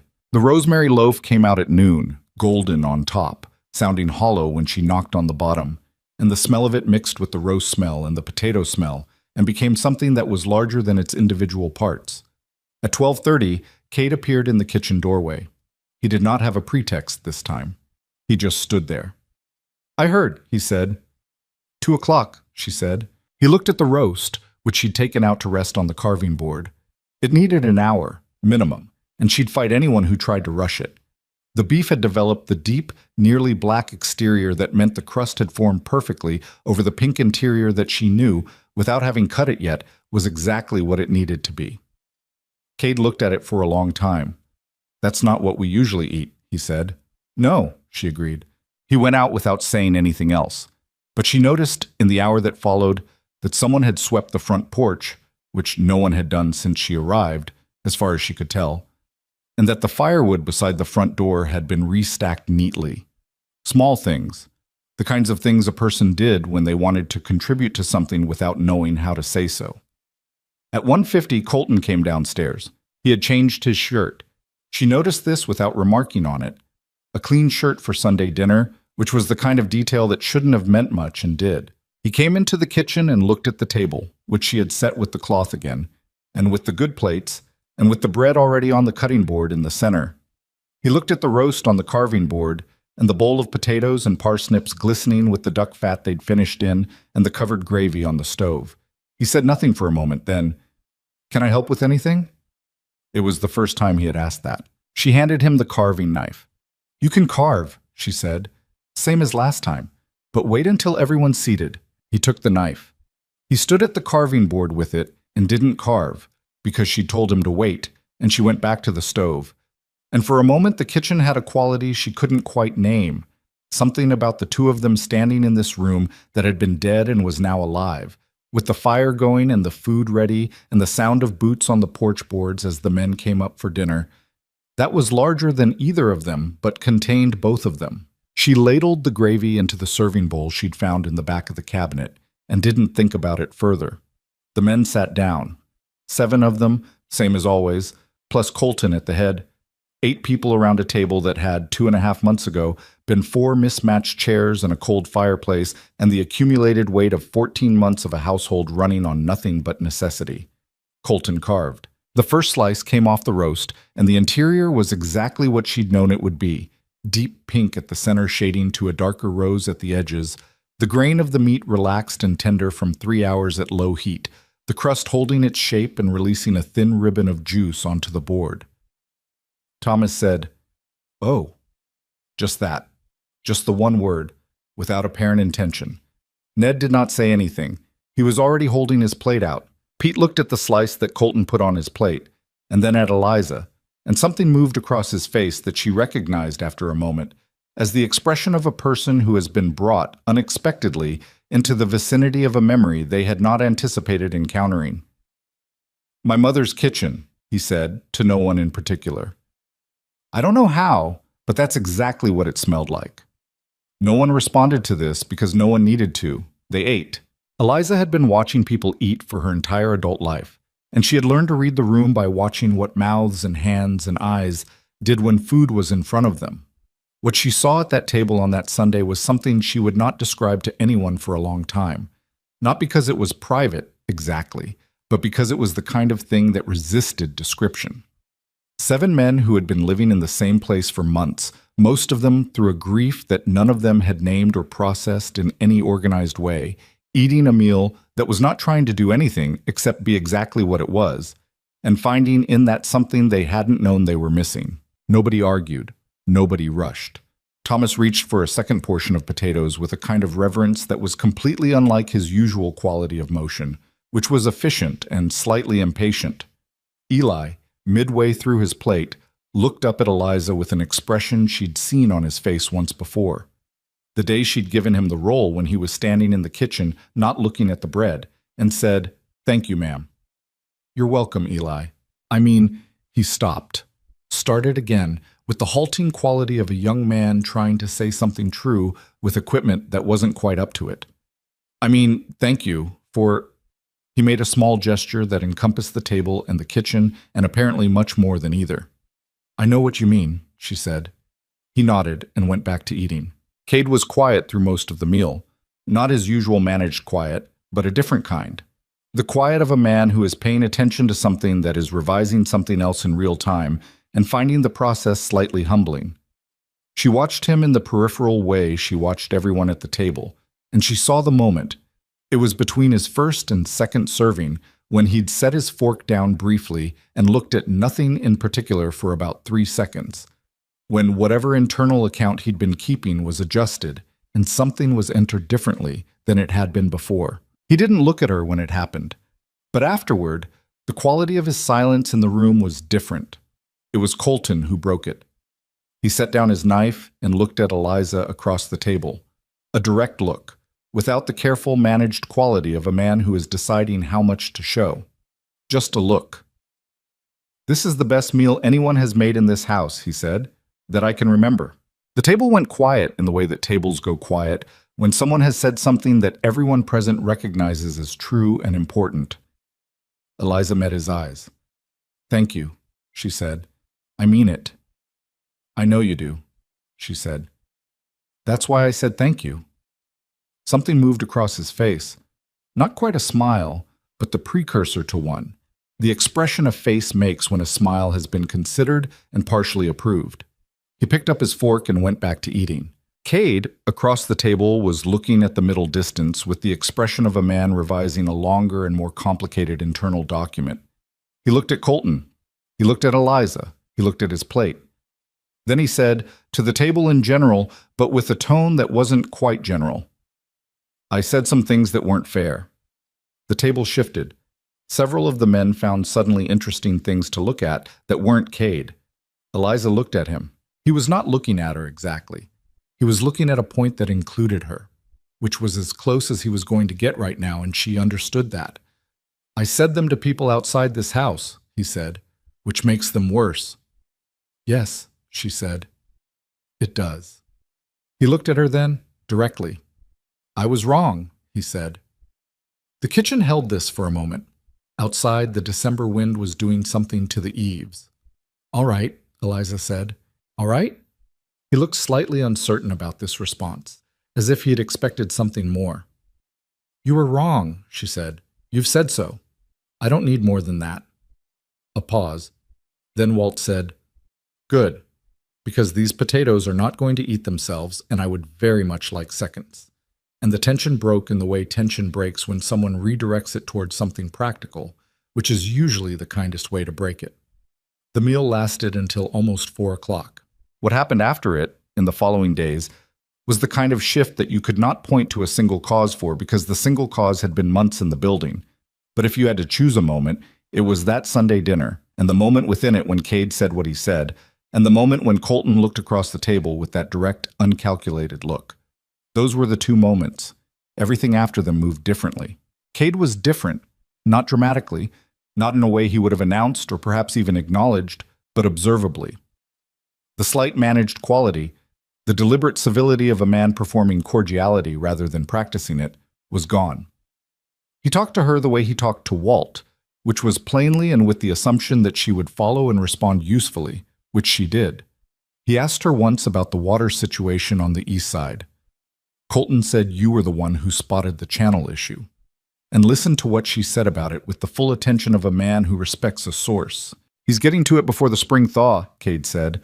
"Walt's drawn up the plan already." "Good," she said. "You've got a good eye for land," he said, "for someone who's never ranched." "I pay attention," she said. He nodded. "Yeah," he said. "I've noticed." The men, collectively, had settled into a relationship with her that had shed most of its wariness. She was not their friend exactly. She was the woman who ran the house they lived in and fed them, and had, in the past 2.5 months, made their daily lives materially better in ways that most of them would have had trouble articulating but felt clearly. That was its own kind of bond. Not intimate, but real. The kind of bond that forms between people who share a table regularly enough that the table becomes a part of how they know each other. Eli had started coming into the kitchen on weekend afternoons, ostensibly to help with whatever needed doing. Mostly he chopped things and asked questions. She let him do both. He had good hands and better instincts than he knew, and she told him so once when he made a sauce adjustment that was exactly right without being told it was needed. He'd turned red and nearly knocked over the pot. Pete, who remained a man of very few words, had started saying good morning and good evening with the regularity of a man who has decided to be consistent about something, and is going to be consistent about it regardless of what he gets back. She always said it in return. This seemed to satisfy him completely. Thomas and Ned continued to argue about everything, and had added to their repertoire a new argument about whether Eliza's biscuits or her sourdough bread were better, which they conducted at the breakfast table every few days without resolution or apparent desire for one. She had once told them the argument was unanswerable because they served different purposes, and they had both looked at her with the particular expression of men whose enjoyment of an argument is not actually contingent on it being answerable. "Don't take it from us," Thomas said. "It's all we've got some mornings," Ned agreed. She'd gone back to the stove. It was in the second week of December that she went into town for the first time alone. Colton had offered to take her when she mentioned she needed to go to Barlow's, and she'd told him she could manage with the small wagon and the bay mare that Walt had told her was the most trustworthy of the 3 horses available for non-ranch work. He'd looked at her for a moment, the measuring look, which she'd come to understand was not skepticism so much as the habit of a man who verified things, and then told her where the harness was kept. She drove into Red Hollow on a Tuesday morning with a list in her coat pocket and the particular determined quality of a woman who is going to do what needs doing without making it complicated. Barlow's general store was run by James Halsey, Ruth's husband, who was a thin, precise man with wire-rimmed glasses and the slightly abstracted air of someone whose mind was always partially somewhere else. He greeted her politely and found most of what she wanted, and while he was doing so, Ruth appeared from the back of the store with a shawl and an expression of such immediate social readiness that Eliza suspected she'd been waiting for this visit. "Eliza, I was wondering when you'd get in before the Christmas rush." Ruth kissed the air near her cheek in the way of women who had picked up the habit somewhere and kept it. "How are you finding the winter? Isn't it brutal? My first winter out here, I thought I'd die." "It's manageable," Eliza said. "We're well prepared." "Dorothy Crane says Colton's place looks completely different. She drove past last week." "Dorothy is welcome to come in for coffee anytime." Ruth laughed. "She said as much. She brought back half a pie the last time and told the whole of her Tuesday circle about it." Ruth lowered her voice slightly, not in a conspiratorial way, but in the way of a woman sharing a headline. "Martha Greer said she heard you'd done wonders with that kitchen." "I've done what was necessary," Eliza said. "Oh, you're modest." Ruth touched her arm lightly. "There's no shame in it, you know, being capable. Some women spend their whole lives being told it's the wrong thing to be." Eliza looked at her. Ruth said things without thinking about them, yes, but occasionally, underneath the unthinking, there was something else, something that knew more than it let on. "Thank you, Ruth," she said. "I mean it. I told James, that woman is a find. Colton Reeves doesn't know what he's got." Ruth paused and seemed to hear herself. "Well, maybe he's starting to." Eliza paid for her supplies and loaded them into the wagon. She was tying the last of it when she heard her name from across the street, and when she looked up, she saw 2 women she didn't know, women about her age or slightly older, standing outside what appeared to be a seamstress's shop. One of them was looking at her with friendly curiosity. The other was looking at her with the specific, careful expression of a woman who has heard a great deal about another woman and is now comparing the report to the reality. The first one called again. "Are you Eliza Reeves?" Eliza stood at the side of the wagon for a moment. It was the first time anyone had called her by that name. Reeves.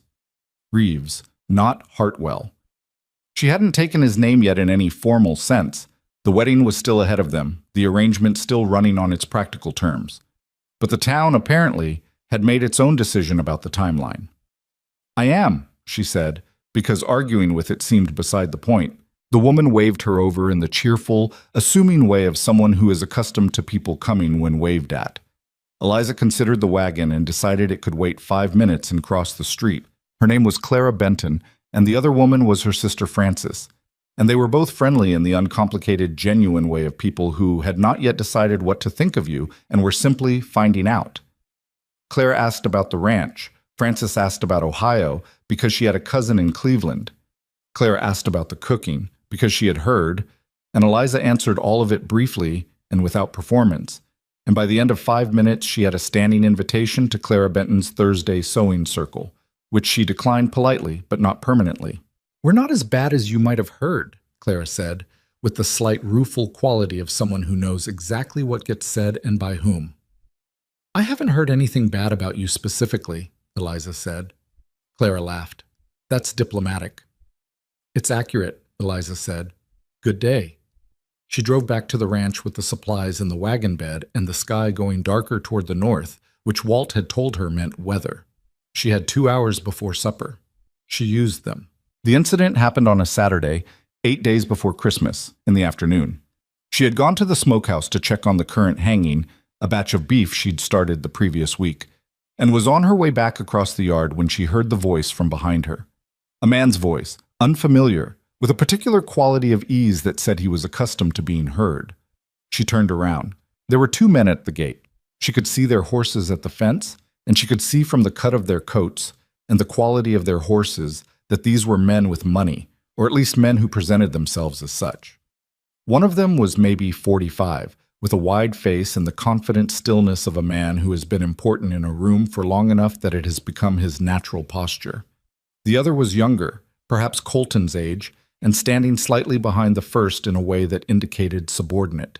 The older one was looking at her with an expression she recognized in the same way she recognized a weather system coming in, by the way it organized the air around it. "I'm looking for Reeves," he said. "He's in the barn," she said. "I can take you." He looked at her for a moment.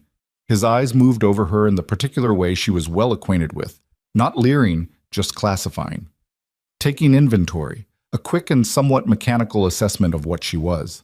"You're the new wife," he said. "I'm Eliza Hartwell," she said. "Who should I tell him is here?" "Dawson," he said. "Gerald Dawson." She looked at him for a moment. Dawson, who had been buying land for 3 years. Dawson, who controlled the east water access. Dawson, who had bought the Henderson property last month, though Tom Henderson had come on with Reeves, as Eliza had suggested, which had been a quiet, small victory no one had formally acknowledged. "Follow me," she said.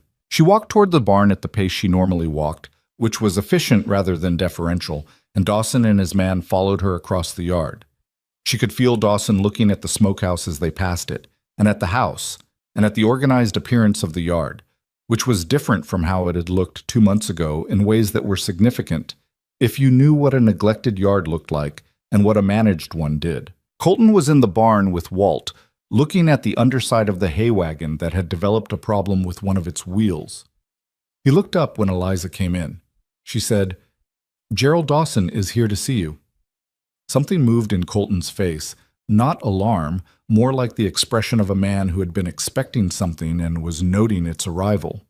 He handed Walt whatever he'd been holding and came forward. Dawson and Colton shook hands with the particular controlled efficiency of men who have a history complicated enough that they shake hands rather than not shaking hands, and nothing more. "Gerald," Colton said. "Reeves." Dawson looked around the barn. "Place looks better than I've seen it in a while." "It's running well," Colton said. Dawson looked briefly at Eliza, who had stayed by the barn door. "Your wife's work?" "Among other things," Colton said. Dawson's tone conveyed a specific kind of polite skepticism.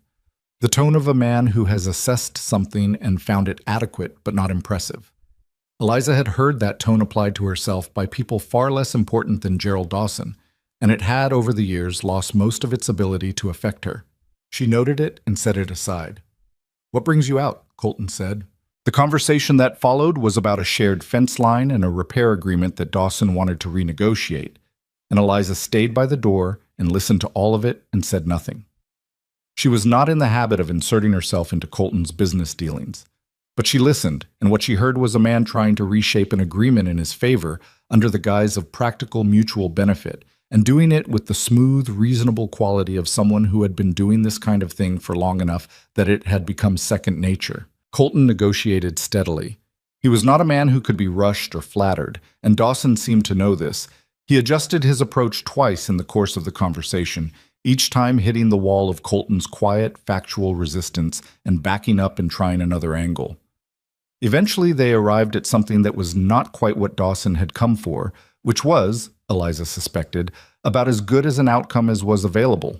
When it was over and Dawson was putting on his gloves to leave, he looked at Eliza again. The assessment this time was different.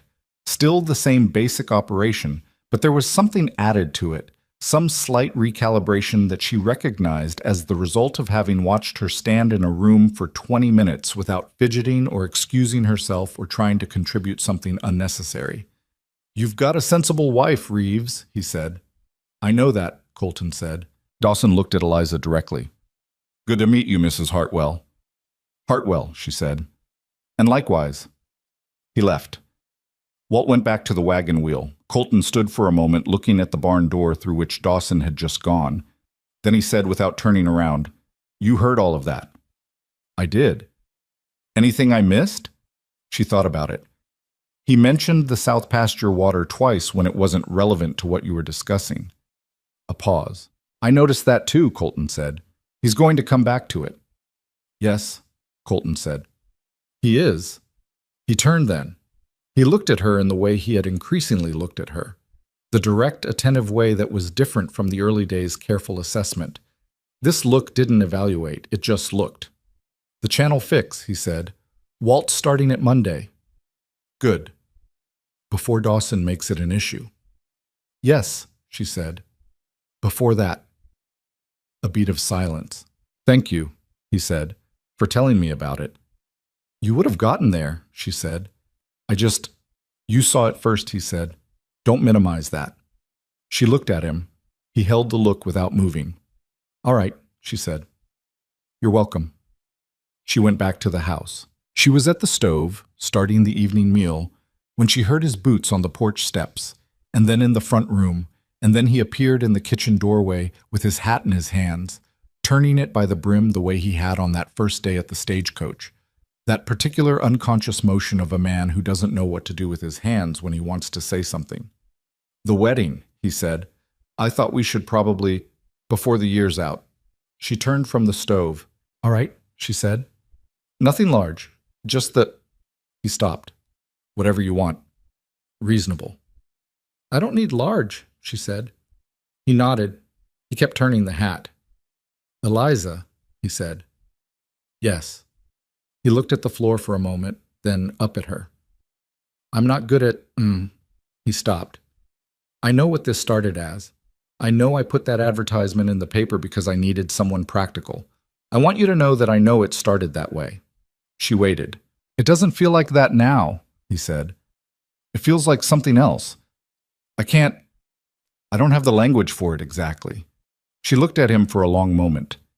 He was not a man who had ever been asked to speak the interior of himself and had not built much vocabulary for it, and what he was doing right now was costing him in the way that effortful things cost.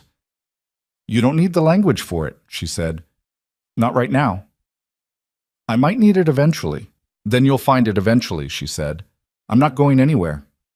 He stood in the doorway for another moment. "Before the year's out," he said again, more quietly. "Yes," she said. "Before the year's out."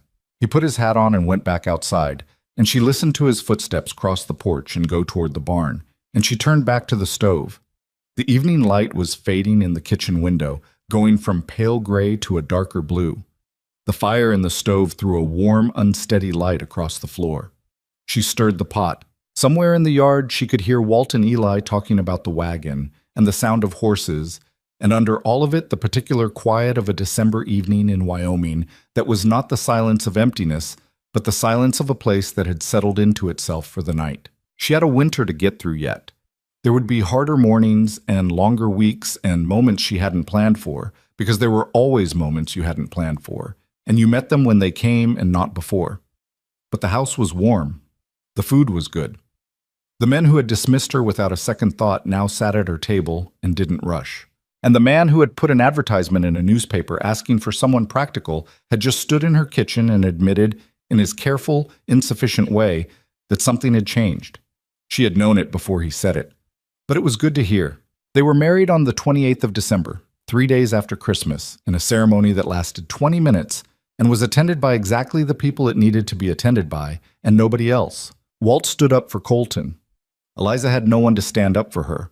Her nearest family was in Ohio, and the roads were not the kind of thing you ask people to travel in late December for 20 minutes of ceremony.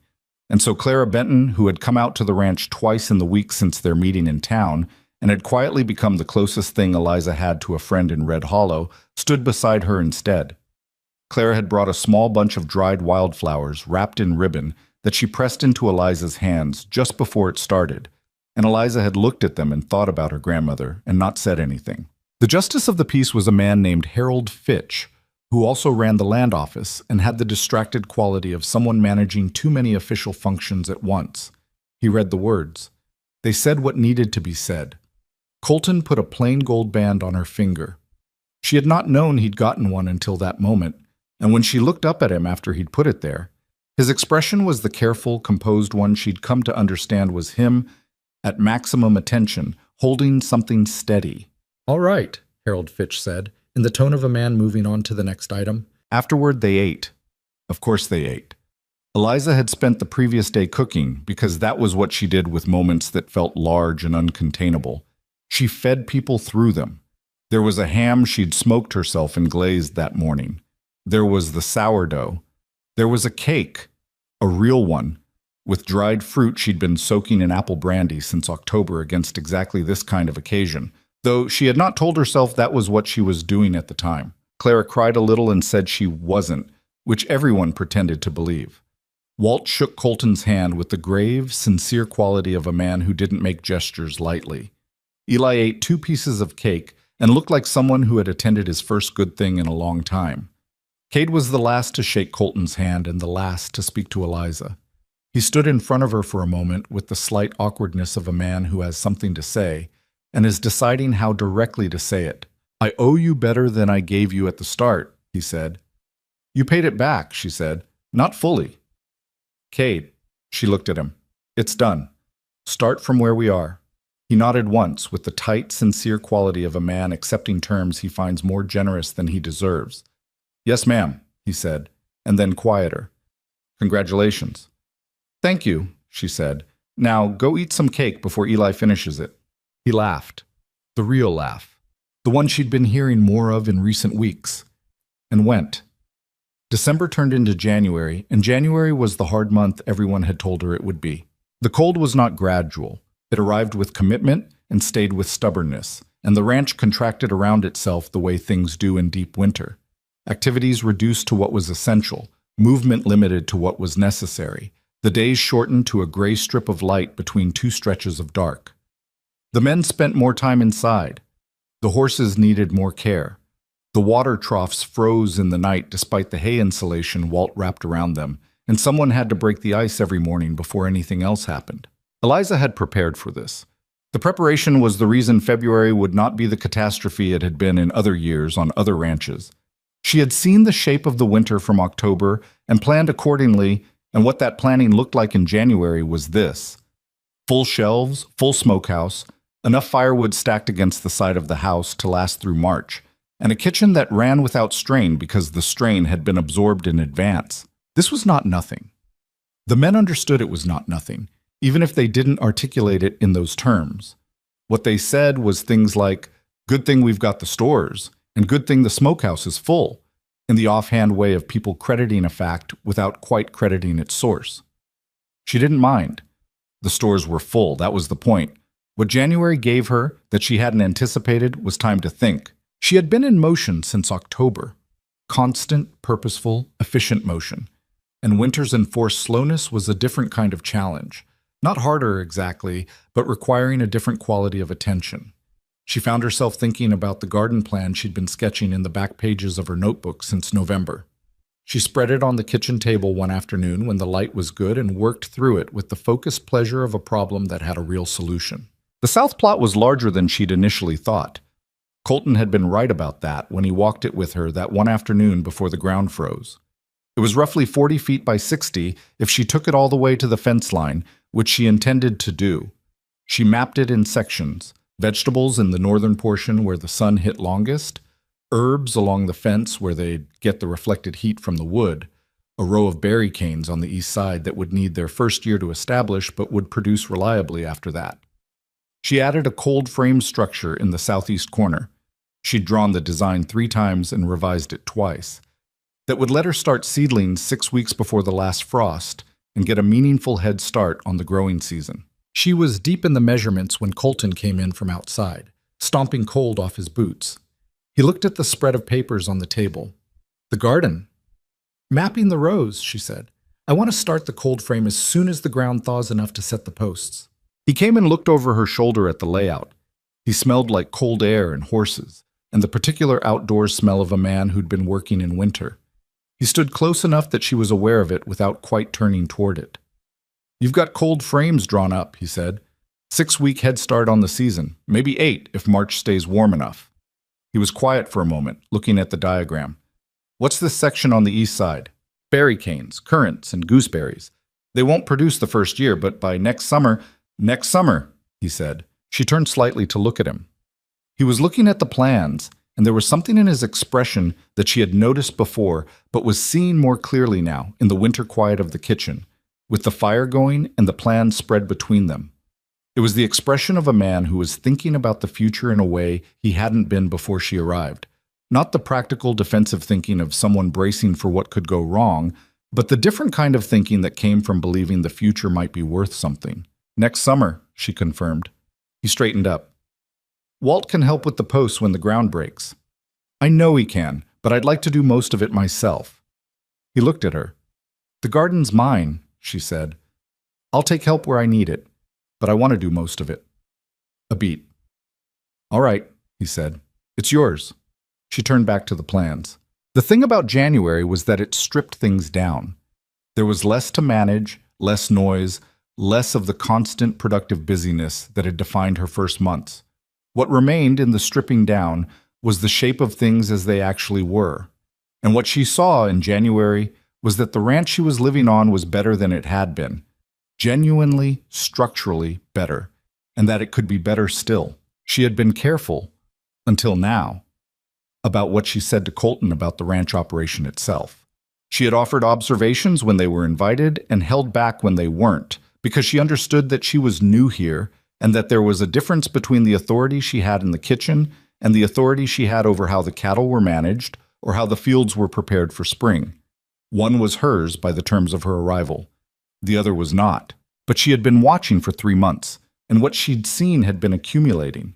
She waited for the right moment, which came on a Thursday evening when Colton was at the kitchen table with his own papers, ledgers and accounts that he spread out occasionally and looked at with the expression of a man who is competent with numbers but doesn't love them. She made coffee and sat down across from him. He looked up. Can I tell you some things I've noticed, she said, about the operation? He looked at her. Go ahead. The feed storage, she said.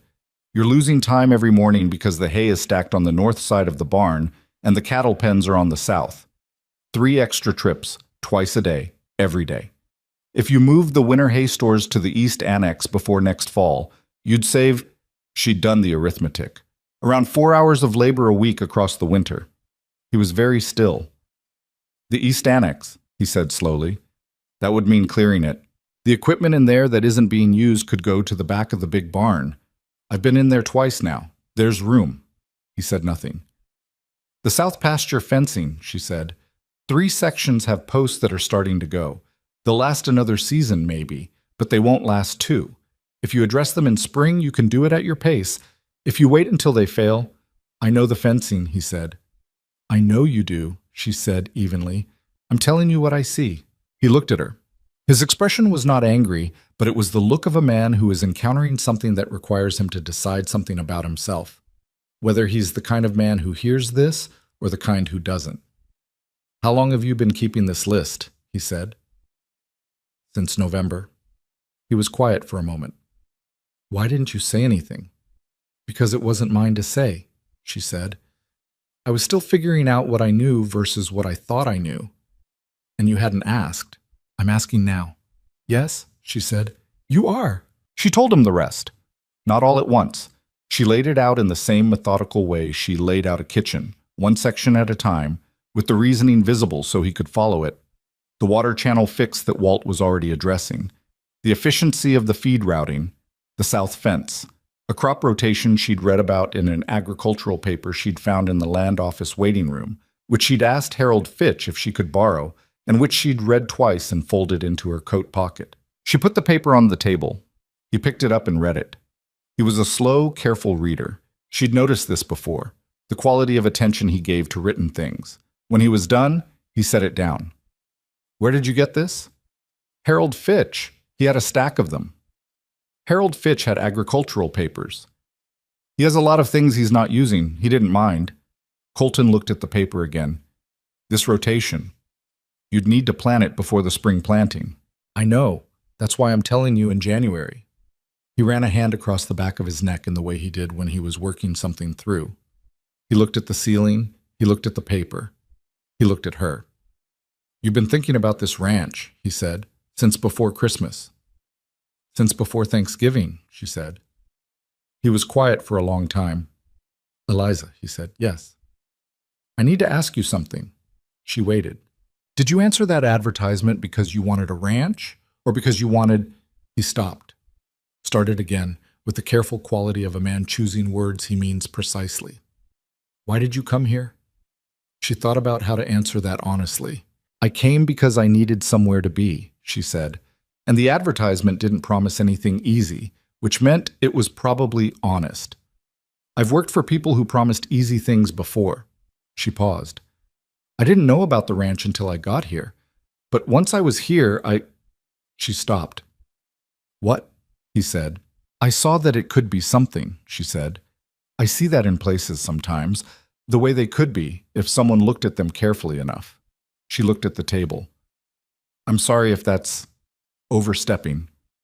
It's not overstepping, he said. She looked up.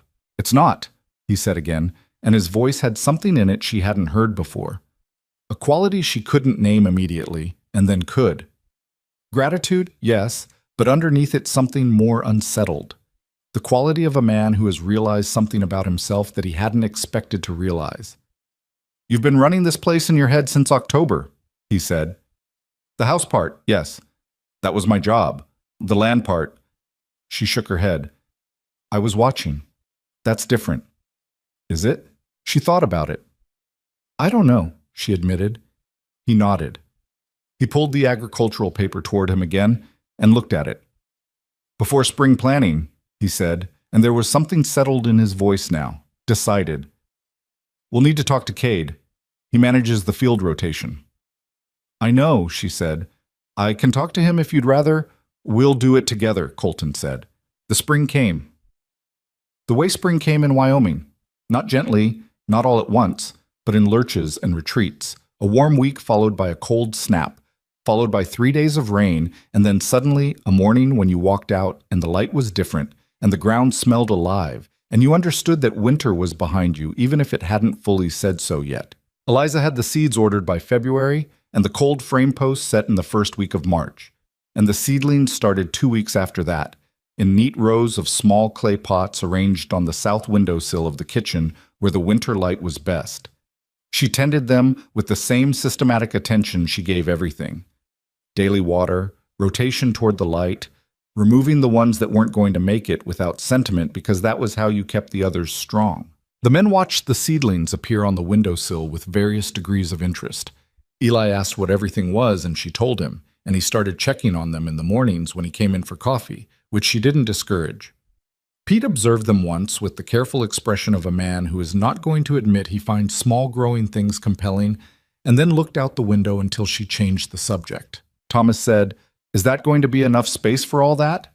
Gesturing at the south plot she'd staked out, and she told him she'd expanded the plan, and Thomas said, in the way that meant he was genuinely interested, and then went outside and looked at the stakes, and came back in and said, You need another 6 feet on the east side.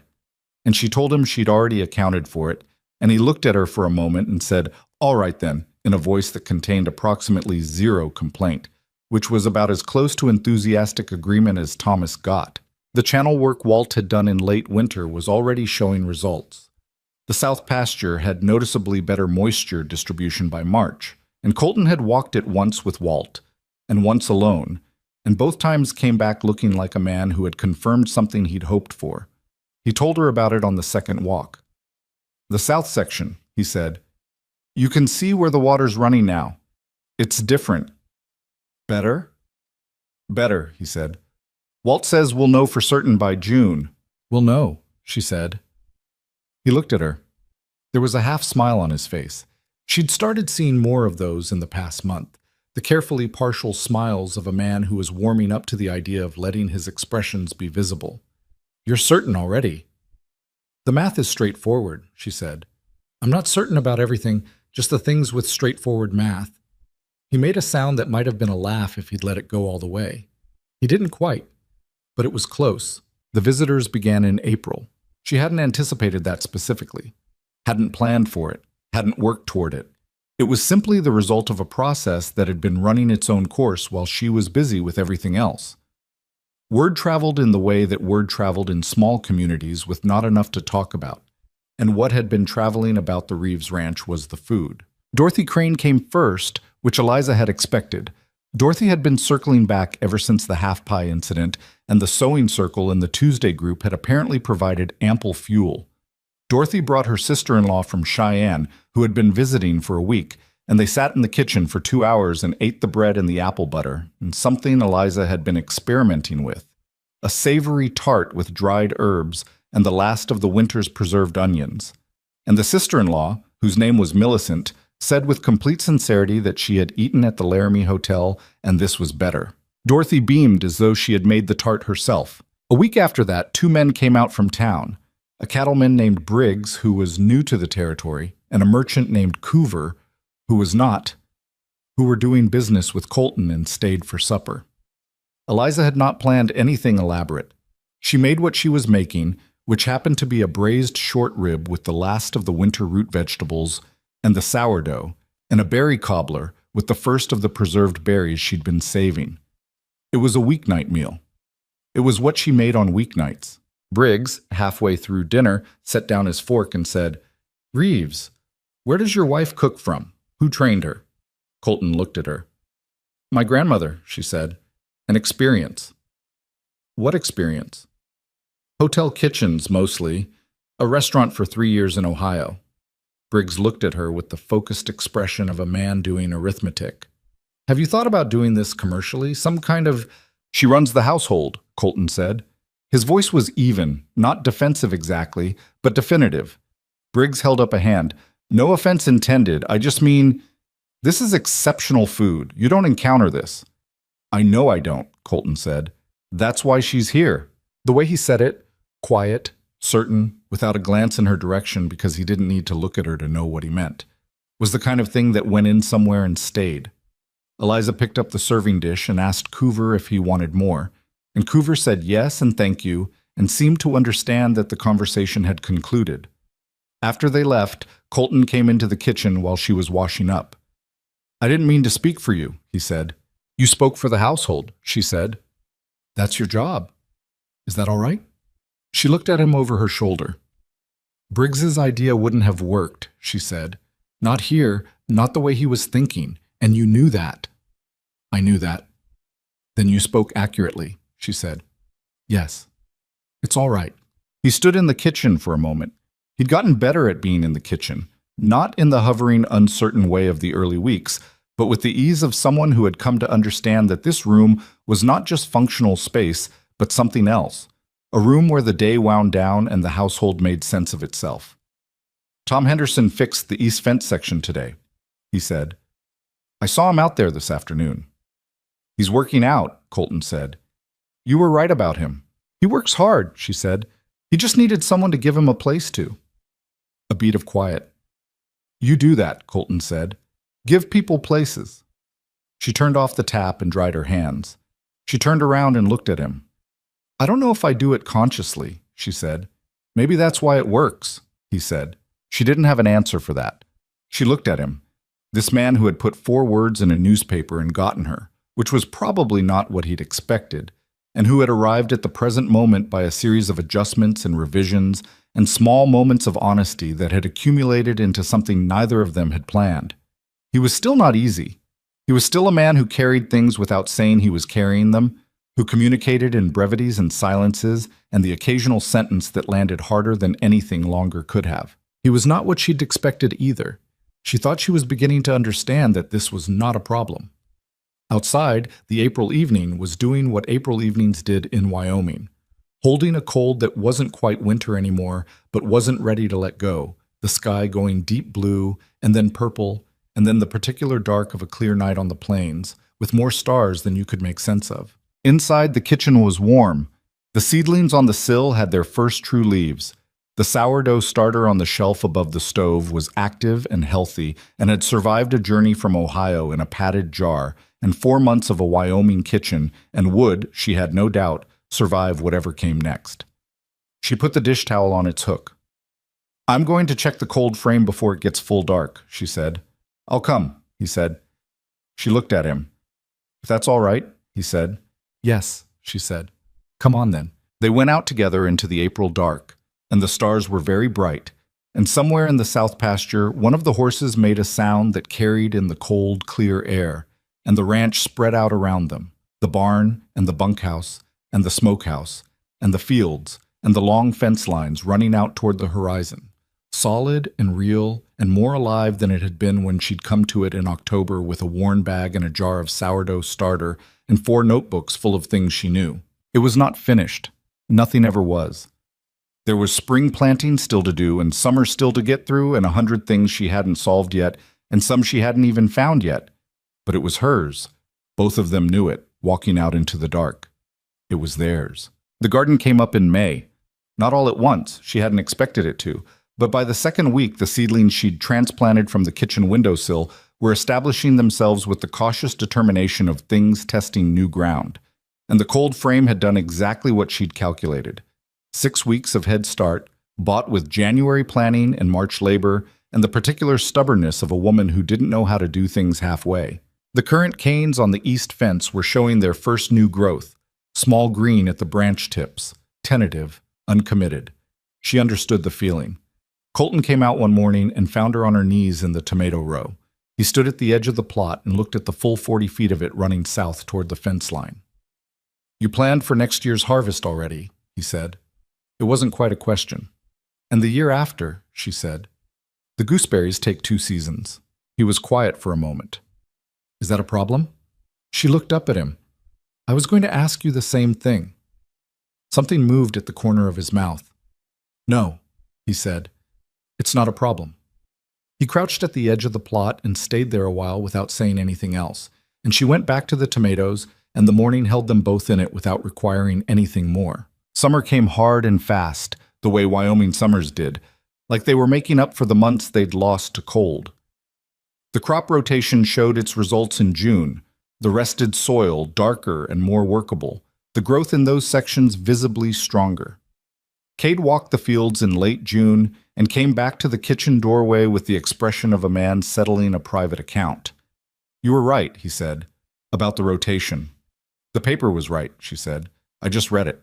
You understood what it meant for this land specifically." He held her gaze. "That's different." She didn't argue. He nodded once and left, and that was the whole of it. No ceremony, no long acknowledgement, just a debt recognized and paid in the only currency Cade dealt in, which was plain speech.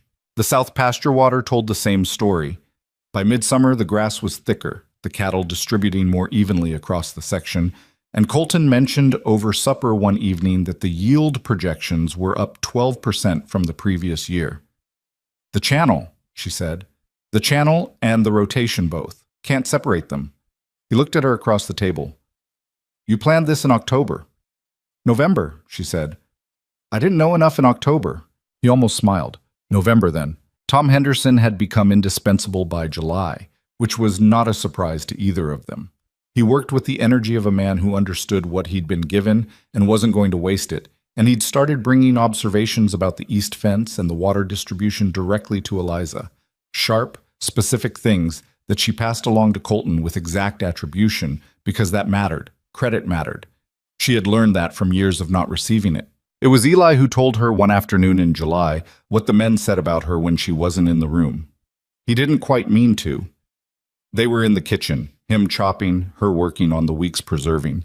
And he was describing something from the previous night's supper, and then he said, "Pete was saying how different it is now," and stopped, aware he'd started something he'd need to finish. "Different how?" she said. He looked at his hands. He said it felt like a home, not just a place you worked. A pause. He said that hadn't been true in 11 years. She kept working. She thought about Pete, who said good morning and good evening without fail, and had once told her the soup smelled like his mother's kitchen. 11 years of keeping yourself functional in a place that was adequate but not warm. She knew the arithmetic of that kind of endurance. "What did you say?" she asked. "I said yeah," Eli said quietly. "Me too." She looked at him, 20 years old, motherless, hands still slightly too big for the rest of him. "You have good instincts in this kitchen," she said. "Better than you know." He turned red. "I'm just chopping." "You adjusted the herb balance on that sauce 2 weeks ago without being asked," she said. "And you were right. Don't tell me you're just chopping." He said nothing for a moment, then, "My mother said cooking was the most honest thing a person could do, because you can't fake whether something tastes good." She was right, Eliza said, and went back to work and let him sit with that. The gathering was Dorothy Crane's idea, organized with the particular social instinct Dorothy had for identifying occasions that wanted to happen and making them happen through sheer force of intention. 15 people came to the ranch on a Saturday in late August, framed as a welcome to new neighbors, understood by everyone present as something else, a recognition, the kind communities gave when they'd been watching something long enough to name it. Eliza cooked because it was her house, and that was what she did when people came to it. She didn't make anything special. She made what she made, the bread, the apple butter, savory things from the garden, a cake better than the wedding one because she'd refined it twice and had her own fruit now. People ate in the yard and on the porch and talked in the comfortable way of a community that had found a new point of reference. Eliza moved through it without performing, present, attending, feeding people when their plates were empty without being asked. Ruth Halsey found her at the edge of the garden. Ruth looked at the rows, fully established now, heavy with the work of a full season. She looked at the currant canes that hadn't produced yet, but would, visibly would, next year. "I want to apologize," she said. Eliza waited. "I talked about you before I knew you, to a lot of people." Ruth was not comfortable with this, and she wasn't pretending to be. "I said things based on nothing, on what I assumed about the kind of woman who answered an advertisement like that." She stopped. "I was wrong." "You didn't know me," Eliza said. "No, but I talked like I did." Eliza looked at the garden. The tomatoes needed dealing with tomorrow, some too many to leave another day. "Ruth," she said, "I've been the subject of that kind of talking my whole life. I made my peace with it." She paused. "But I appreciate that you said this." Ruth's eyes went slightly bright. She managed it with the practiced restraint of 50 years of public composure. "You're not what anyone expected," she said. "I know," Eliza said. "I've noticed." "Does it still bother you?" Eliza thought about it honestly. "Less than it used to," she said. "The expectations were wrong. That's not really about me." Ruth looked at her for a long moment. "No," she said softly. "I suppose it isn't." It was Colton who finished it, not with a speech. He was not a speech kind of man, and she wouldn't have trusted one if he'd given it. What he did was quieter, and because of that, more permanent. Gerald Dawson arrived uninvited toward the end of the afternoon, which was the kind of thing Dawson did, appearing at gatherings he hadn't been included in with the comfortable certainty of a man who assumed his presence was always welcome. He worked the yard, shook hands, was received with the cordiality his money required. He made his way eventually to Colton. He looked around the property, at the garden, at the table still laden with food, at the gathered people, with the assessing quality he brought to everything. "Your wife's responsible for all this, I hear," he said to Colton, loud enough to carry. "She is," Colton said, "quite a transformation, the fractional warmth of a man who acknowledged things on his own terms. You did well, Reeves," credit flowing the way it always flowed, to the man who'd made the acquisition. Colton looked at Dawson. Then he looked at Eliza, standing near the porch. A real look, the direct one. the one that didn't calculate. "She did well," he said. "I just had the sense to put the advertisement in the right paper." Dawson blinked, the small recalibration of a man who hadn't expected the ground to shift. Clara, beside Eliza, made a sound she quickly suppressed.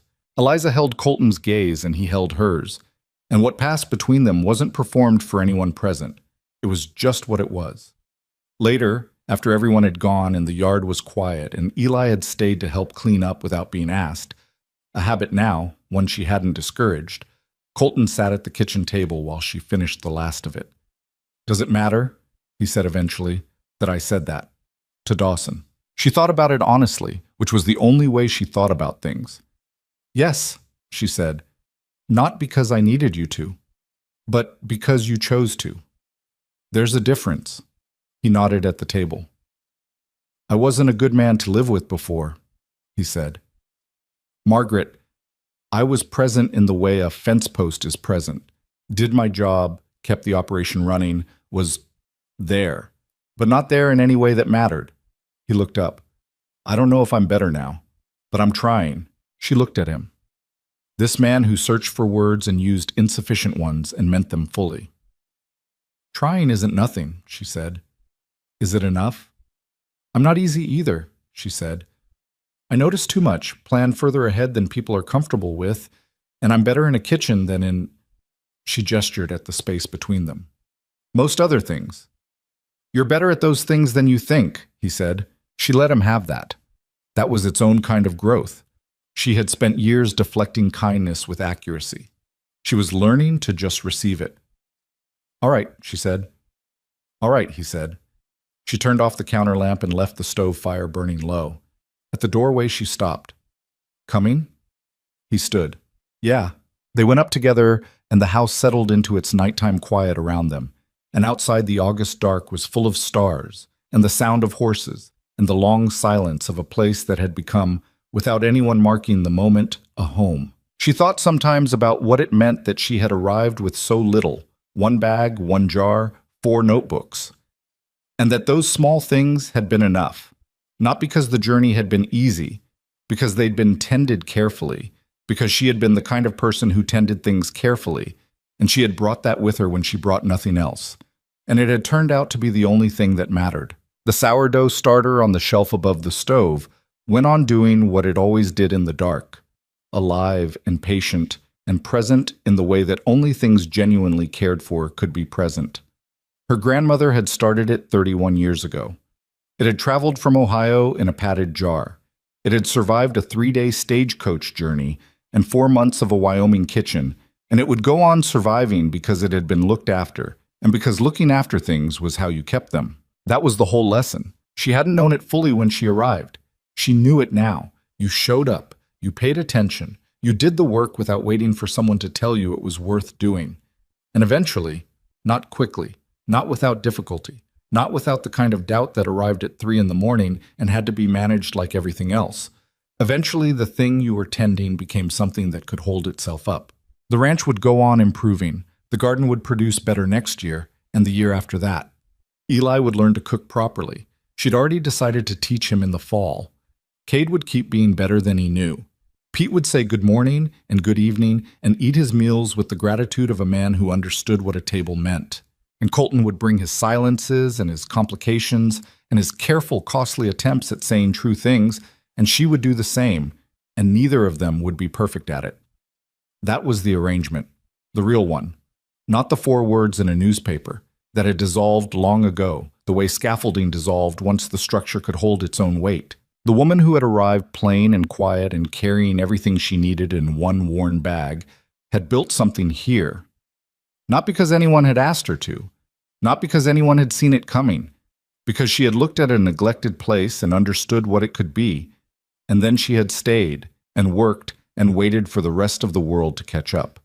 By the time it did, she was already somewhere else entirely, already building the next thing.